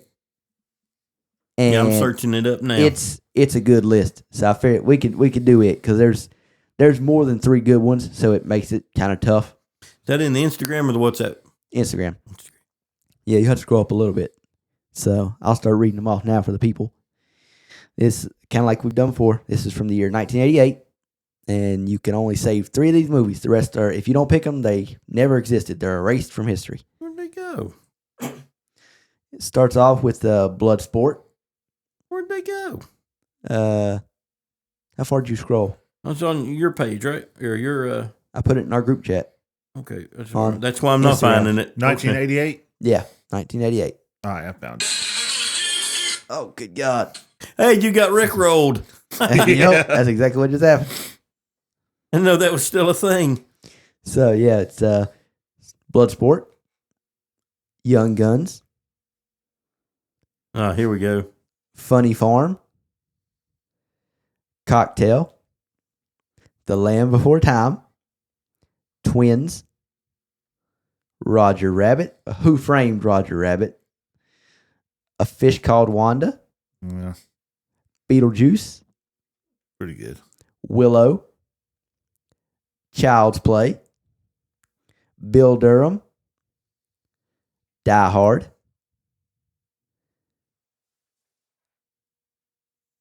what's the Tom Hanks movie there? Big. Honestly, I don't know that movie. I saw Tom Hanks, but I don't know that movie. If I'm not mistaken, it's where he makes a wish and he grows up from a kid overnight. Yeah, it is. Oh, okay. I've never There's seen a couple questionable scenes in that movie, too. it. People always harp on. Then you got Rain Man. You got Coming to America. You got Heathers. You got Scrooged. You got Akira. And then you got Rambo 3. Man, there's some good movies on here. Like, There's some good ones and there's some bad ones. And there's some ones like big that I had never seen. I mean, Bloodsport. Love it. Oh, good movie. Young Guns. Really good movie. You can't get rid of Young Guns. Cocktail I can get rid of. Oh God, see, this is where we're different. This is where I'm a Tom it's Cruise only fan. because Tom Cruise is in it is the reason why you like can't get That rid is of one of Tom Cruise's best movies. It's one of his early movies. It's one of his best movies. Funny Farm, I can get rid of it. Yeah, Funny Farm. I care less. The Land Before Time, I don't know if I could get rid of Land I don't think I Before can Time. either. I mean, come on, that spawned so many good movies. Yes. Like I love The Land Before Time, man. Now I like Twins, but I can do without it. Yeah, I thought it was stupid. Who Framed Roger Rabbit? Yeah, it was okay. I thought it was good. A Fish Called Wanda? Throw that out. Yep, that one can go. Now I like Beetlejuice. I don't like Beetlejuice. Loved Willow. I don't like Willow either. Child's Play. That'd be a hard one for me to get rid of. I could care less. I like Child's Play. I liked it as a kid. I always liked the Chucky movies as a kid. But now, I just don't like horror movies. Bull Durham. I don't care for that one. I think it said Bill Durham earlier. I'm going to say Bull Come Durham. on now, guys. Y'all know there's one movie in here that neither one of y'all are going to tank. Well, yeah. We'll get to There's it. absolutely Die no Hard. way you guys are letting that one go. No, we ain't letting Die Hard We go. know Die Hard's like it's no matter what, it has to stay. It's right above the other Christmas movie I like so much. Red One. No, it's Wrong right year, above. dude. Wrong year. But yeah, we all know that's going to be on both of your lists. So y'all just pick the other two. Man, I mean, I don't know if I could pick the other two. Yeah, I'm looking at that list, and it's kind of hard for me to do too. We're going through right now, just naming off the other movies. You know, Big. Again, like I said, I hadn't seen it. Yeah, I can go. I'm not a big fan of that one. Rain Man is pretty good. Now, for what kind of movie it was, and when I was growing up watching it, I enjoyed it. I was still young, and But against some of these other heavy hitters, man, is it a keeper? No. It's not a keeper. Coming to America. it was That's hilarious. tough. It's but good. I can get rid of it. Oh, see, I got to think about it. Heathers, I could care less about. I don't think I've ever watched it. I liked it. It's got Winona Ryder in it too. Mhm. But I mean, is it a keeper against some of these other big ones? No. Scrooged, love it. That movie is hilarious. That one's really hard for me to say. I let that one go. I got to really think about that. Yeah. That's me. I've never seen Akira. Akira, It's good. anime. It's anime, but it's not one of my favorite anime, so it can go. And then Rambo 3. Now I can't be getting rid of my Rambo movies. See, I can flush that one I because was I about got to the say, first two. Yeah, I've got the first two Rambos. And I've got all of them. I mean, I get to keep the first two because this is the third one. Everything after this, I don't get to keep. Yeah, but that means you miss out on Rambo 4. Yeah, I still got the first one. that's how I feel. Rambo 4 was, I watched it the first time and I enjoyed it, but didn't pay attention to it. Then I watched it again. I You would find keep. out a lot about I would keep Rambo 3, but there's just too many on here that could knock it out. Well, man, like I said, Land Before Time, Willow, Young Guns, and Bloodsport, man. Die Hard. I cannot. I'm not picking. You have to. You I have don't to. have You have to. I never heard that there was a gun You've to my got to head, and if I play didn't the pick that, I game. could die. Okay, I'm going to go. Okay, you go. Go Can't ahead. let Bloodsport go. I love that movie when I was a kid, man. I can almost recite it to you. I don't know if I can recite it, but that scene where they have stretched him out between them two poles and he's doing that split. Now, I kind of cringed on that, but when he starts fighting and brings himself up and actually rips that one pole down, that was cool. And it's the Straight best from the Jean-Claude Bible. Van Damme movie. Huh? It's the best Jean-Claude Van Damme movie. Yeah, it is. Rest of them are, Trying to think of all the other ones. And then I got to go right beside of it. Oh, There's no way I can get rid of Young Guns. No, So those two got to stay on my list, even though I got to let some really good movies go. Willow, like it, can't keep it. I agree. Beetlejuice, Well, like it. Gotta go. It's kind of iconic, but can't keep it. Fish Called Wanda, don't care about. Bull Durham, no, I'm not a big sporty movie guy. I'm even going to pass on Die Hard, guys. Oh my God! Simply because right below, right below it's Scrooged, and I can't let that go either. So those are my three. I can't blame you on that. I cannot blame you on that. Bloodsport, Young Guns, and Scrooged, and I'm passing on some great movies that I really love here. Oh, I know. That's why we done 88 because it was a good one. I mean, damn, I can't believe Young Guns come out in '88. Yeah, yeah. Damn, I'm old. Yeah, I feel you. So mine. Damn. So there's my three. Bloodsport it's a good movie, but there's too many other ones. It's got to go for me. Know. Same with Young. I feel the same way about Bloodsport. I feel about Young Guns. Really good movie, but too many other good ones. Got to go. My first, obviously, have to keep is Die Hard. Have to keep Die Hard. It just, yeah, one of my favorite movies of all time. Just great movie. Just real quick, Funny Farm, could care less. Fish Called Wanda, could care less. Twins, don't like. Willow, could care less. Beetlejuice, don't like. Big, never seen. Akira, never seen. Rambo 3, I've got this doesn't mean, you lose Rambo 1 or 2, so that's fine. It can go. That's what I said. Heathers, haven't seen. Child's Play, care less. It can go. I could do without the Chucky franchise. Bull Durham, yeah, that can go. I don't really care.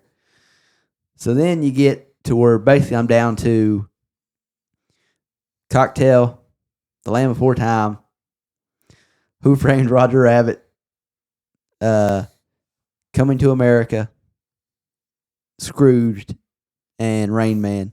Well, we know he's keeping Cocktail. Well, I'm definitely keeping Die Hard. Okay, so you only got one left. That's a lot of good movies to flush away, man. Keeping Cocktail. So I think my third one, just because of my childhood, it's got to be The Land Before Time. Hey, Land Before Time was hard for me to pass on, too. Oh, yeah. That Chucky in it. That was one of the best one. That was one of the first movies that ever made me cry. So that one was a hard one to pass on. Man, a lot of these were. Who Framed Roger Rabbit? Yeah. But even Child's Play, man, that's an iconic horror movie from the 80s. I could pass up on Willow now if it means they didn't come out with Willow 2. That's what it means. I can do away with Child's Play because the other ones they just went freaking nuts crazy with that. Man, I'm keeping Scrooged. I'm keeping Rambo. I'm going to go Die Hard. No. So that I'm going to put it down because if I don't, I'll end up changing you change your mind. That's my pick right there. Bloodsport, Young Guns, and Scrooged are mine. Now, I also threw in our group chat this thing that somebody put up, which, you can only watch 1 year of movies from the 90s. So you had to pick like a decade or a year, 90, 91. Oh, God, that's too many movies to try and focus on. But the reason I threw it up is when you look at the movies, they list 5 movies from each year. Oh. And, I've always said, 94 was the best year for movies in the 90s. The 5 movies they put up for 94 have got to be like the worst movies. It's like they didn't put, my mind's going blank now. All the great 94 movies in my mind just went blank on all of them. Oh my God, come on. See if I can bail you out here. My mind just went completely blank. Well, I'm going to name off the movies they've got on here for 94. Okay. Right. They got The Crow. I'm not saying these movies are bad. That's like number one. It's going to be hard to beat The There's Crow. There's a lot of other 94 movies that are way better. Let me see what you got. On here, it's The Crow, Ace Ventura. Another good movie. Ace Ventura is good, but I can leave it behind. Street Fighter. I can leave that behind too. Above the Rim. You guys don't watch sports movies. Do sports. And Little Rascals. Pass. It's just what the heck? there's What so kind of many list is that, man? The Crow, yes. the Everything best else, one. no. but so I'm saying it's like of all the 94 movies, those are the ones you put on this list Yeah. because they're leaving off. I don't know why mine's going blank. Tom Hanks. Which one? Money Pit? You guys, I always talk about how good 94 is for movies, and I always say it's because 94 has got Shawshank Redemption, Oh, it's got Interview with the Vampire, dude. Interview with the Yeah. Vampire, Stargate. but Shawshank right there. Crow and Shawshank should be definitely on that list. But you've also got why is my mind blanking on like one of the most popular movies of all time? Life is Like a Box of Chocolates. Forrest Gump. Yeah, Forrest Gump. That was 94. That wasn't on there. It's like whoever put the movies for 94 clearly didn't want 94 to win because they left off a lot of the best movies. Yeah. I can watch Shawshank Redemption over and over again. Exactly. I can watch the original Crow over and over again. Definitely. I've tried watching the other 6 or 7 that they come out with. No good. Not the newer one they come out with. I haven't tried it yet. The Lion King. That's from 94. That wasn't on that person's list. They put real little rascals on there. It's like what are you doing? Just strictly based off the box office, you got Forrest Gump, The Lion King, True Lies, The Santa Claus, True Lies. Santa Claus, yep. Dumb and Dumber, Nope. Speed, The Mask, Pulp Fiction. The Mask. The Mask Pulp is 94. Pulp Fiction is 94. It's like, how did you not put any of these on that list? Because the second I saw this post, I went, oh, it's 94. Guaranteed. And then when I started looking at the movies they had for 90, 91, all the years other than 94, I'm like, these are good movies, but 94 by far. And I looked at the list of movies they had for 94. I'm like, well, if I was going by the movie they're showing, 94 would be last on my list. Like, this is ridiculous. Because 1990, you get Home Alone. There's other good movies on there. Goodfellas, Edward Scissorhands. Well, Goodfellas is 94? No, 90. Oh, 90, okay. Yeah, I was just reading. 90's got Home Alone, Goodfellas, Edward Scissorhands. Goodfellas took that list, huh? I'm not a big fan of Edward Scissorhands. It's all right. It's definitely Tim Burton, man, all the way. Oh, yeah, definitely. It's hardcore Tim Burton. I like it. But again, with Tim Burton movies, they're just odd. Yeah. 91 gets New Jack City, Terminator 2, Point Break, Boys in the Hood. Good. So those are better than the 94 movies on this list. Yep. 92 gets, and I didn't name off My Girl's also in 91, but I left it off the list because I didn't care for it. 92, these movies aren't as good except for one of them. You get Juice, Three Ninjas, Batman Returns. Nope. A movie that I don't know how to pronounce. Then you get White Man Can't Jump. Bad year. White Man Can't Jump is by It was far the good. best It was movie good. of that year. Yeah. But, I Three mean, Ninjas. overall, not a great movie. Well, Well, I not a mean- great set of movies. Yeah. I mean, this is the reason why when we done our pick 3, lose the rest, we didn't do like 90, 91, or 92 because there just wasn't I'm enough seeing why. good Yeah. movies in. On this list for 93, they've got Mrs. Doubtfire, Good movie. The Sandlot, Good movie. Real good movie. Free Willy, Good movie. That's Menace okay. to Society, Good, funny movie. Yeah, good movie. and Jurassic Park. Awesome movie. Yeah, Yeah. those are all those are Yeah. pretty good solid. So how do you go from that to then in 94, you got all the movies named off, but they go with The Crow, which, is iconic. I don't like it, but it's iconic. Ace Ventura, Street Fighter, Above the Rim, and Little Rascals. When there's so many better movies in 94. That's all I was getting at with this whole thing. And I ain't going to name off all the rest, 95 to 99, because it's just a bunch of other really good movies. What about 99? 99, they put Big Daddy, Deep Blue Sea. You don't like Big Daddy? I like it, but I wouldn't call it great. Oh, I love No. it. It's not Adam Sandler's best. No, but it's It's still really good. Yeah. 99 is Big Daddy, Deep Blue Sea, I like Deep Blue Sea. I do too. The Matrix, Oh, well, the original Matrix is really good. Blue Streak, Don't remember it. and 10 Things I Hate About You. I like that movie. So do I. So yeah. There's only like 2, maybe 3 good movies in that one. I like 4 of those. I like all of them with the Blue Streak. I've never watched the Blue Streak. I think I can't even know. What is it? I don't even know. I don't either. Let me make sure it's the movie I'm thinking of before I say any more about it.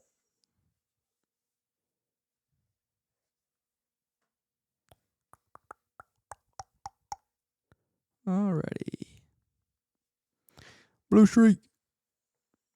It's a cop movie, ain't it? I think it is. If it's a movie, I thinking think of you're it right. It's one I've never seen. Yeah, it's a buddy cop movie with Martin Lawrence. It's not one of his best. I know what you're talking about. Yeah. Yeah. Not one of his best. No, it's a comedy, but it's a buddy cop. It felt like they were trying to, it's got him and Luke Wilson. Dave Chappelle's in it. It's got good actors in it. It's just, I don't know. Boring? I felt like they wanted to take the success of, it's completely different people, but I felt like they was like, Bad Boys was great. Let's get Martin Lawrence and pair him with somebody else and see if we can do it too.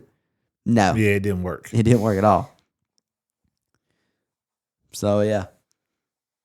It's one of those things. If you ask me, we're erasing every movie from history that came out in the 90s except for whatever year you pick. If it was just me, I'd pick 94 unless it's this list of movies they got. Yeah. But, yeah. That's all I want to talk about that. I run across that and I was like, this is ridiculous how good all these other movies are and how bad the movies they picked for 94 are. Yeah, I cannot believe Shawshank wasn't on there. Yeah, how do you leave off Forrest Gump and Shawshank? And Pulp Fiction. Like, Pulp Fiction is as great as those other movies are. Pulp Fiction is probably my favorite movie from 94. We need to, and we may do it sooner or later, we need to do like a 1994 movie draft. Yeah. We'd have to figure out categories and stuff, but yeah. We didn't go categories, just we could just go straight movies. Yeah, but just pick your top, I won't say 10. That's a lot of movies. Well, yeah. But 94, there's a lot of movies. Well, yeah. When you say 10, you got to think that's 10 between all. That's 30 movies total. Because you can't pick, if somebody picks a movie, you can't get it no more. That's how a draft works. Yeah. That's why I said. Y'all ain't getting mine. I'll tell y'all that now. It depends who you pick first. We may have to do this next week since we ain't got a Reacher to talk about. That may be our topic for next week. 1994 movie draft. Okay. I do have a baseball bat that says y'all's not going to get my call movies. It Movie Wars. I'm not after it. No offense, but I've kind of already said my favorite movie in 94, so you know what my first pick will be if it's still available. It won't be. I may have to buy some loaded dice. You don't have to worry about me trying to get it. It's good, but well, I'm not trying to get. You can have Pulp Fiction. Shawshank's mine. It depends. Well, that's between you and Jamie. I love Shawshank as well, but I like Pulp Fiction better. Yeah, I didn't think I'd like Shawshank when I first started watching it with Dad, but it draws you into it. And it's another one that's got some crazy shit that goes on in it. Yeah. Well, we'll save those topics for when we do the draft. Yep. Like that movie Blood In, Blood Out. I don't know if y'all remember it or not. Sounds familiar. That's what I was going to say. It sounds familiar, but I don't. It's a prison movie. Don't really remember it.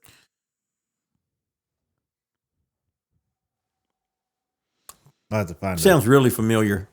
I have to find you a trailer for it and let you watch it. Yeah. One last just random topic before we go to talk about. Completely random. Just something I come across, and it kind of the only reason it applies now is we lost power today, so I went up the mountain, got me something to eat. Went to Chick-fil-A. It was really good. But I'm really curious really where good. the hell this is going. Yeah, Good burger.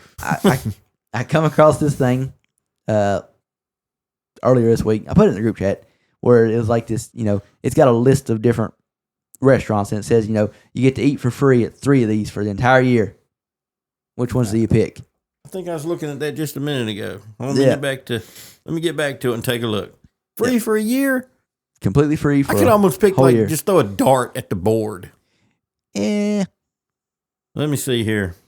We're gonna make it. You get to eat. You pick 3, you get to eat for free. The other ones you cannot eat at. Period. Oh, okay. So I got to take 3 and give up everything else, but I'm not having to pay for the ones I pick. Right. Okay. That's not what it says. That's what we're gonna make the rule. Well, that's easy because I don't go out and eat that much. Well, neither do I. And for me, it was kind of easy which ones it was going with. But I'm gonna read them off for the. Okay, I got my list here. So that what they've got on here to pick from, they've got Whataburger, Olive Garden, Outback, Chili's, Chick-fil-A, McDonald's, Applebee's, Buffalo Wild Wings, Cheesecake Factory, Cracker Barrel, In-N-Out, Burger King, Taco Bell, Subway, Popeyes, Pizza Hut, Denny's, and Panda Express. So, pick 3 of them. You can eat there for the entire year for free. The rest you can't touch. That was easy. What you got? Olive Garden, Cracker Barrel, and Subway. Only one of ours overlapped. That is wild. And you said it was easy. I love Olive Garden. Cracker Barrel, you can get basically anything. They got burgers. They got chicken dinners. They got meatloaf and brown beans. They got everything. And in Subway, it's freaking Subway, so I got my quick sandwiches. I agree with you with Subway. And it's a multitude of sandwiches. I can mix them any way I want to. Yeah, I agree with you with Subway. So I've covered every base with those 3. I get Subway way too much at work to not want to get it for free. Yeah, that was easy. Everything else specializes in a certain kind of food. The only one I picked that does that really is Olive Garden, and I just really like Olive Garden. Mm-hmm. I'm taking Outback. Okay. Buffalo Wild Wings. Okay. And Pizza Hut. Okay, I don't agree with any of yours. All right, I'm a steak person. You're not a steak person. I can get my steak at Cracker Barrel. Yeah, well, I get my steak at Outback. I can get wings, burgers, all that other stuff at Buffalo Wild Wings. And then I get my pizza. I love pizza. I can get my pizza subs at Subway. Yeah. All right. Technically, I might could even get some version of a pizza at Cracker Barrel. I'm not sure. I'm going to run through this whole list, just my thinking on everything. So, Whataburger, we don't have around here. So, that's simple. Mm-hmm. Olive Garden, never ate there. Outback, I haven't ate there in like 15 years. Chili's, haven't ate there in like 15 years. Highly overrated. Not that great. Chick-fil-A, love it. Definitely keeping it. That's one of mine. That's good. McDonald's, I don't eat there if I can avoid it. If I can avoid it, I won't eat there. Put it that way. Sometimes I do end up eating there just because somebody goes out and they're like, I'm getting McDonald's. What do you want? It's like, I guess just give me some chicken sandwiches. That's all I get from there is chicken sandwiches. Applebee's. Never really cared for it. Haven't ate there in at least 10 years. Buffalo Wild Wings, never ate there. Not a big fan of chicken wings, so. Cheesecake Factory.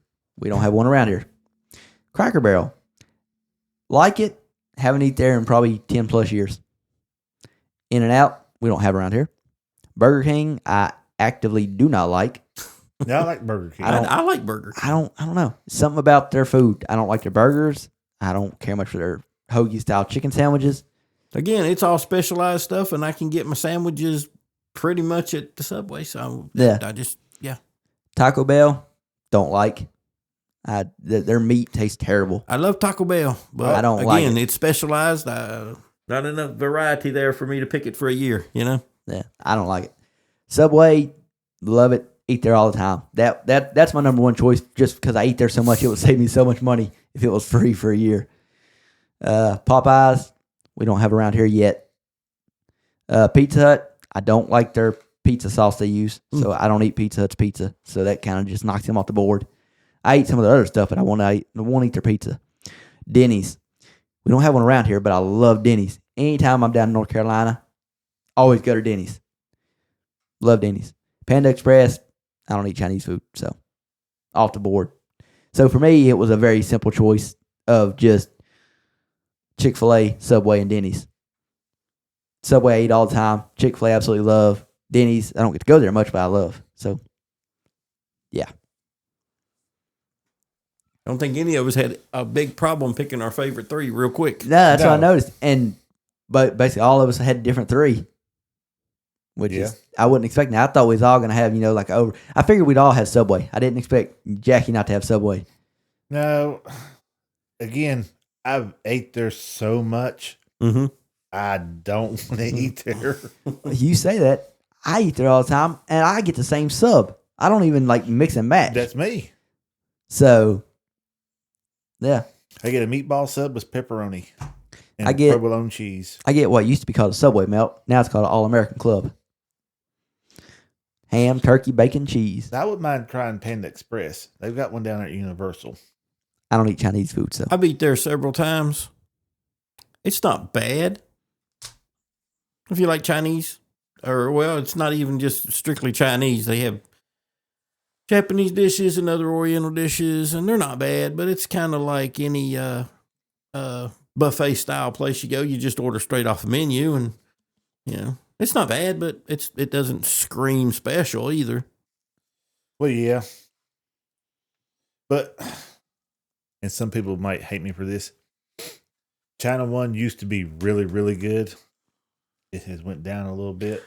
I don't hate you for it, but I don't agree with you either. I don't see a big difference in it. Oh, I don't. I mean, it's been pretty consistent forever. Ever since the pandemic was over, it's not the same. I mean, they got the same thing. They have they have almost the same same thing. They have almost the same thing. They've changed some little things up, but the flavors aren't there no more. It tastes the same to me. And it far outshines. And I've been in a bunch of Chinese buffet restaurants in this place and that place when we're traveling around. It outshines any of those. The other one that I'd eat at besides that one was Peking's when it was out. Peking, it was under China One. It was good, but it wasn't China One. Never go into Peking's thinking, you know what? Every time I come in here, I'm going to try at least one new thing. Don't do it. Spare yourself spare your taste buds. Well, no, I mean, they had stuff that China One didn't have, for sure. And I tried a bunch of them. That's what I want. They had some stuff that looked like bubble wrap. Tasted like bubble wrap too, didn't it? No. I would have ate the bubble wrap. It had sweet bean paste in the middle of it. I was like, man, this don't look bad. I'm going to give it a try. Try new things. I might enjoy it. Might be one of my new best foods. Blood sausage. As I bit into it, the smell hit my nose and the taste was worse. Oh, God. I was like, no, hell no. I throwed it back down. I said, I ain't going to try it. Oh, smell's a big thing for me with food. If I don't like the smell of something, it's rare that I eat it. Dude, I can drive through Sophia and smell China One as I approach it.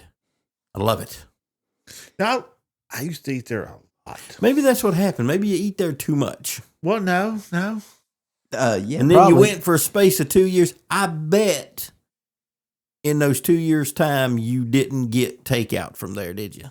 No. Just didn't go to the window and get takeout from China One? So you went 2 years, you didn't eat China One.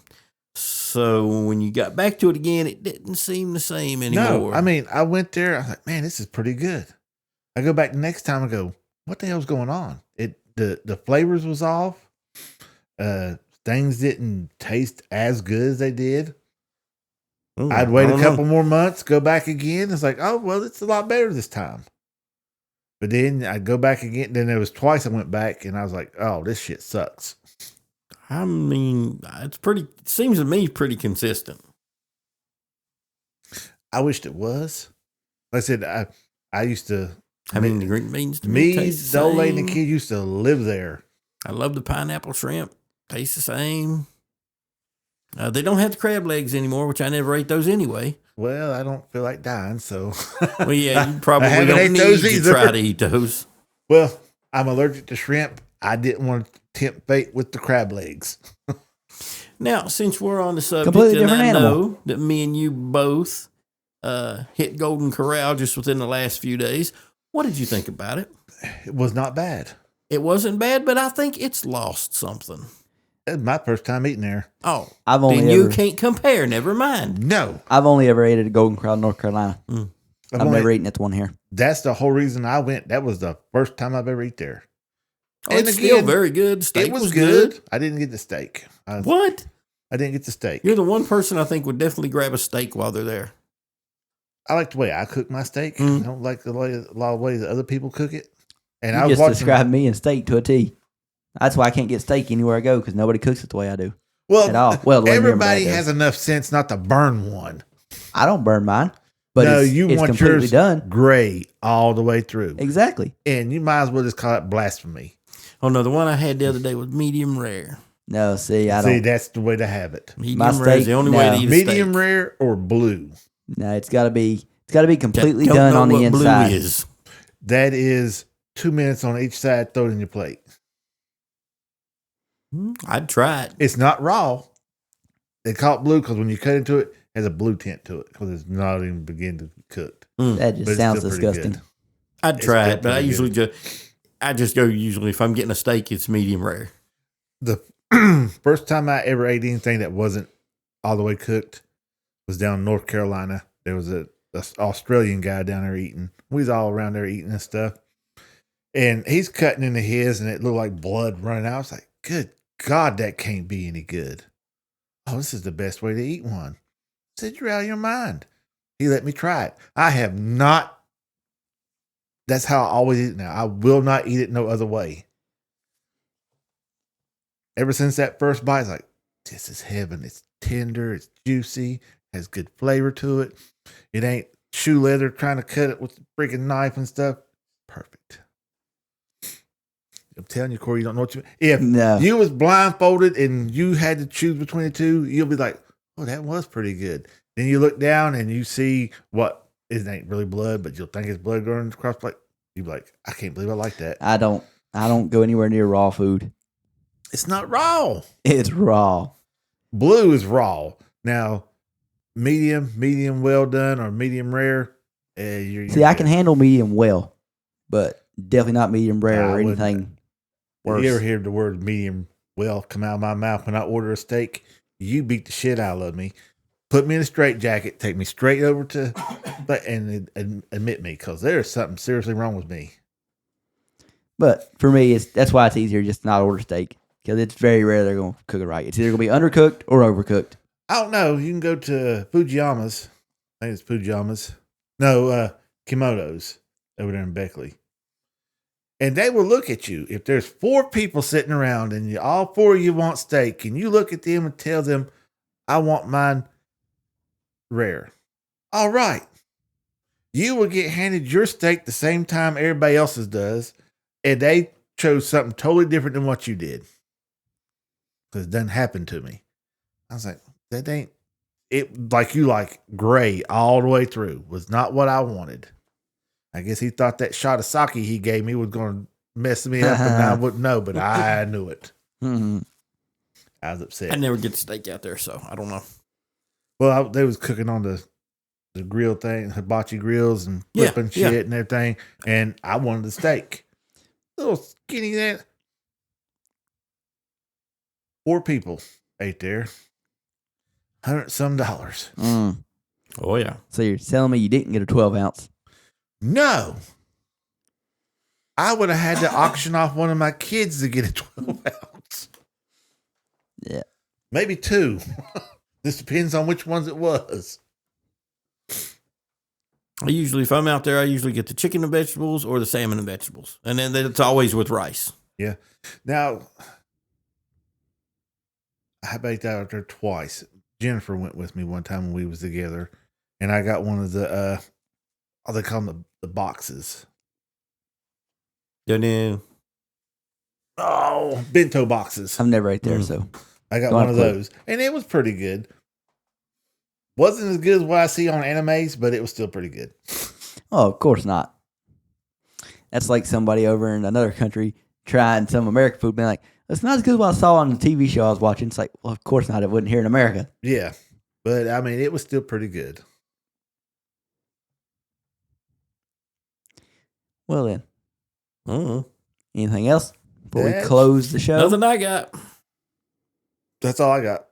All righty then. I done all my ranting and raving. We've done movies and restaurant reviews and television reviews. I guess we're good. Yeah. Like I said, China One used to be better. I don't see any difference. I don't eat there. It used to be Golden better. Corral used to be a little bit better. Still not bad, but It's still not bad. I wish the cotton candy that they had actually had a stick on it instead of putting it in little bags. I go for the bread. My dessert's always bread pudding and ice cream. I didn't get no dessert while I was there. I said at that price, I was getting dessert. It went up a little bit from what it used to be too. I have no idea. Somebody tricked me and they paid before I could get there. We had a bet that I was going to be who was going to pay first. They won. Yeah, they cheated. They tripped me, then dropped an elbow on me, and then went up there and paid for it before I get there. So I used to go to China all the time. I have, you're there a lot when one of them gets married and they make sure that you get a picture. That's what I'm saying. Maybe you ate it too much and then went too long without having it again, and you remember it being better than it was. No, like I said, I went in there and it was okay. Then I went back before it was really good. I was like, oh, I don't know if they have a different chef on different days. Possibly. If they do, I'm going to find out what days I like. The trick with those buffets, man, is a lot of times, too, how long has it been out? Yeah, what time you get there. Never go first thing. When they open up, that's when they bring the stuff out that was there from last night. They want to hurry up and get it out of the way. I would say if you're there late, you're getting stuff that's been under the heat maybe too long. Well, a lot of times, if it's been around, they're constantly refreshing it. Mm-hmm. The hot wings and stuff, the last couple times I've been there, it's been dry as can be. And I get that when we go there, it's usually for lunch because I think the lunch tastes better than dinner. Although it's basically the same stuff. Yeah. The lunch stuff is fresher, it seems like. I mean, I don't eat at buffet restaurants a lot, but just logic would say probably the busier they are, the better. And lunch is because that means they're constantly having to put out. Refresh everything. Yeah. Lunch every day is busy. Yeah. I wish they'd just bring back my mushrooms. Chick-fil-A busy? Yeah. Chick-fil-A. I mean, China One is always busy, but lunch, it don't Chick-fil-A matter what time you go in away. there. I've never understood. I still, I was there today. I don't understand how a place can stay so blown away, but everything moves so fast. It's like I've never drove, especially the Chick-fil-A we've got. I've never went past it and not saw a line of cars wrapped all the way around the building. Yeah. But I've also never got food there and it took longer than 5 minutes. It's never taken longer than 5 minutes. It moves it's quick. Unreal. It's like, I don't know how the line keeps moving, but also stays the same length. It's like, how many people eat there? It's like they must do so much business. We know they do a lot of business because they're able to stay try them around lunch hour and see what's happening. It's just madness. If I'm not mistaken, they're a lot more picky about who they hire too. I'd say they are. That makes a big difference in how everything runs. Yeah. And I mean, it runs great. And every single one of them, when you pull up to order, it's a person standing right there beside your vehicle with a tablet to do everything. You get done. They tell you, have a blessed day. You make it around. Get your food. Have a blessed day. It's like, good God, they just restaurants don't do this no more, man. Like you said, maybe it's just the fact that they're kind of selective about who they hire. It must be. Either way, if you can't keep the pace, you're not going to be there. Well, that and if I'm not mistaken, they have a test you got to take. I know that you because one of my daughters worked there for a while up in Dover, and it's like tattoos. You got to cover. You can have them, but you got to cover them. They can't be seen. Yeah, of course. Yeah, a lot of places we just want bodies. That's their main thing. Oh yeah, they're not worried about streamlining everything. Yeah, approach. Chick-fil-A, we want people who can do the job and do it right. Well, Chick-fil-A also pays enough for it to be an actual career path, not just a that's part-time a big difference job too, man.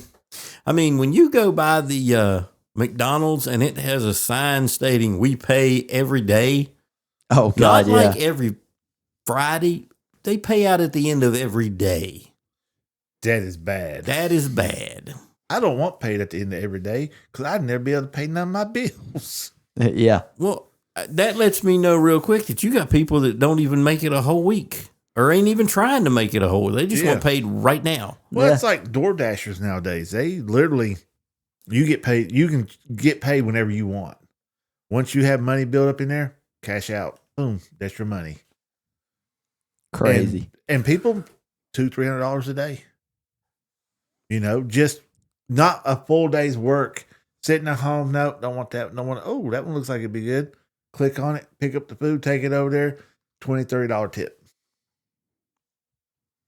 No, not a $20 or $30. Sorry, no. Oh yeah, I'm not joking. My daughter and them. Oh, I mean, sure. I mean, I'm not paying a $20 or $30 tip. That's why if I'm going door to DoorDash, I'm scrolling through like, what neighborhood I'm taking this to? Oh, yep, I'm going that one. Yep, the upper that's end. a tipping neighborhood. Yeah. Oh yeah, that's another thing. Yeah. So I would assume we probably get that treatment down in Orlando. Yep. Where somebody's like, oh, this is going to a resort hotel. I'll take that one. We don't tip that good. No. We tip, but we don't tip that good. Although I do tip our Uber driver pretty good normally. But yeah, I don't know about that. I just, whatever he tells me we got to pay, that's what I give. Now, I tip semi-good at the restaurants. The restaurants, yeah. Yeah, because they actually come out there and they're talking, and they're I'm not cheapskate, man. I leave a good tip, but I mean, you're talking $30 on a delivery? No. No, I'm not doing it on delivery. Nah. Yeah. I'm not tipping $30 unless it's like a gigantic bill. What aggravates me is going to Little Caesars and they put into where you can tip now. Everywhere does. Subway. Everywhere. Subway. Little Caesars, Subway, you name it. The ones that don't have it on the thing have little jars, a tip jar. Mm-hmm. I'd rather have a tip jar. Then it feels optional. People, yeah. But when you go to, unless when you got the little know piece of what paper, to hit, you'll end up just automatically hitting the tip just to be done with it. Mm-hmm. Yeah. What I don't like about the Subway, the way it works, is, there'll be times where I have multiple people making my sub. And it's like, so when I get to the end and I, click on the tip, who's getting the tip? They split it. It's split between everybody. Mm. It's like Little Caesar. Everybody gets that tip. Am I terrible, man? I'm not tipping on a Subway sandwich. I've gotten the habit. It's funny, just the sub I get. Does that make me bad? As of right now, they'll raise the price, obviously, because that's what they do. Because my sub I get's outrageous now. But the way it works out, if I get the sub I get with a bag of chips and tip 15%, it comes out to, I think, $14 even. So I do that just because it comes out to $14 even. So, yeah. That's the only reason I do it, because it makes it come out to an even number. Yeah. See, that's how I got to know Diane them at China One when I first started going. And they'd come over there and sit, talk to us, play with the kids. It was Michael's birthday. They found out about it, had the chef take a piece of the cake and put fruit around it and stuff, make little designs and stuff, and come out and sing happy birthday to him and everything. They was real friendly. But we was also nice to them. I've got Chinese money that they gave me, paper money, and I tipped them for it. I said, well, here you go. I tried to give it back to them. They didn't want it back. So I'm just looking at the denominations on them. I was like, well, I don't know what that is in American money. So I just threw 20 down. And that's what I always tipped. Which, if the kids was there, I'd tip more because, man, our bill was like $80. That's what I'm saying. You tip by the size of the right. bill. Yeah, you go by percentage. Plus what service you got. Yeah, and they was always good to us. Always. They'd get the little... Do they even do the little free meals anymore? After like 7 stamps, you get a free meal? I haven't seen this for a long time. I haven't either. But I used to get one of them, and if we go in there and we forgot our card, and then we go back in there, Diane makes sure that they knew that we were there before to go ahead and stamp it for the last time we was there. Like I said, real nice. Loved it. Just something about it now, I just don't taste right. I still love it. Now, the potatoes with the chicken and broccoli, those are my favorite. Those are my go-to. I get the spiced potatoes. I throw the chicken and broccoli on top. I don't give a damn about anything else in there, as long as I have those. They changed the potatoes a couple times. I didn't like how they done them, but so far, the last time I was there, they was back to what they used to be. But I'm done now. Yeah. Ooh, I'm hungry as hell now. I know. That's what I was going to say. I'm hungry now. Stay here. I don't. Neither do I. So I will be going home to make me something to eat for sure. I was hungry before I came up here. I took a nap before I came up here, so I didn't eat. I ate a sandwich. That was my dinner today. Well, I mean, my dinner was technically 2 sandwiches, Chick-fil-A. Well, that's hungry. Chick-fil-A. It's 3 in the morning. There's nothing open. I'm literally 2 slices of ham, 2 slices of cheese, old school sandwich, 2 slices of tomato, some salt, and Miracle Whip. That was my sandwich. Better than a Wish sandwich. Wish I had something. Yeah, 2 pieces of bread with some mustard. Maybe for me, it'd be some ketchup. For somebody else, maybe some mayo. Slap it together and just take a bite and wish you had something in between. Well then. Well, that'd be in for today. Yep. Hopefully we out. can find something new to talk about. Oh, we always do. Oh, yeah. We don't have Yeah. to hope, but hopefully it's something y'all's entertained with. Yep. So we'll be back next week with no Reacher, but something new and fresh. Yep. Till then. Later. Later.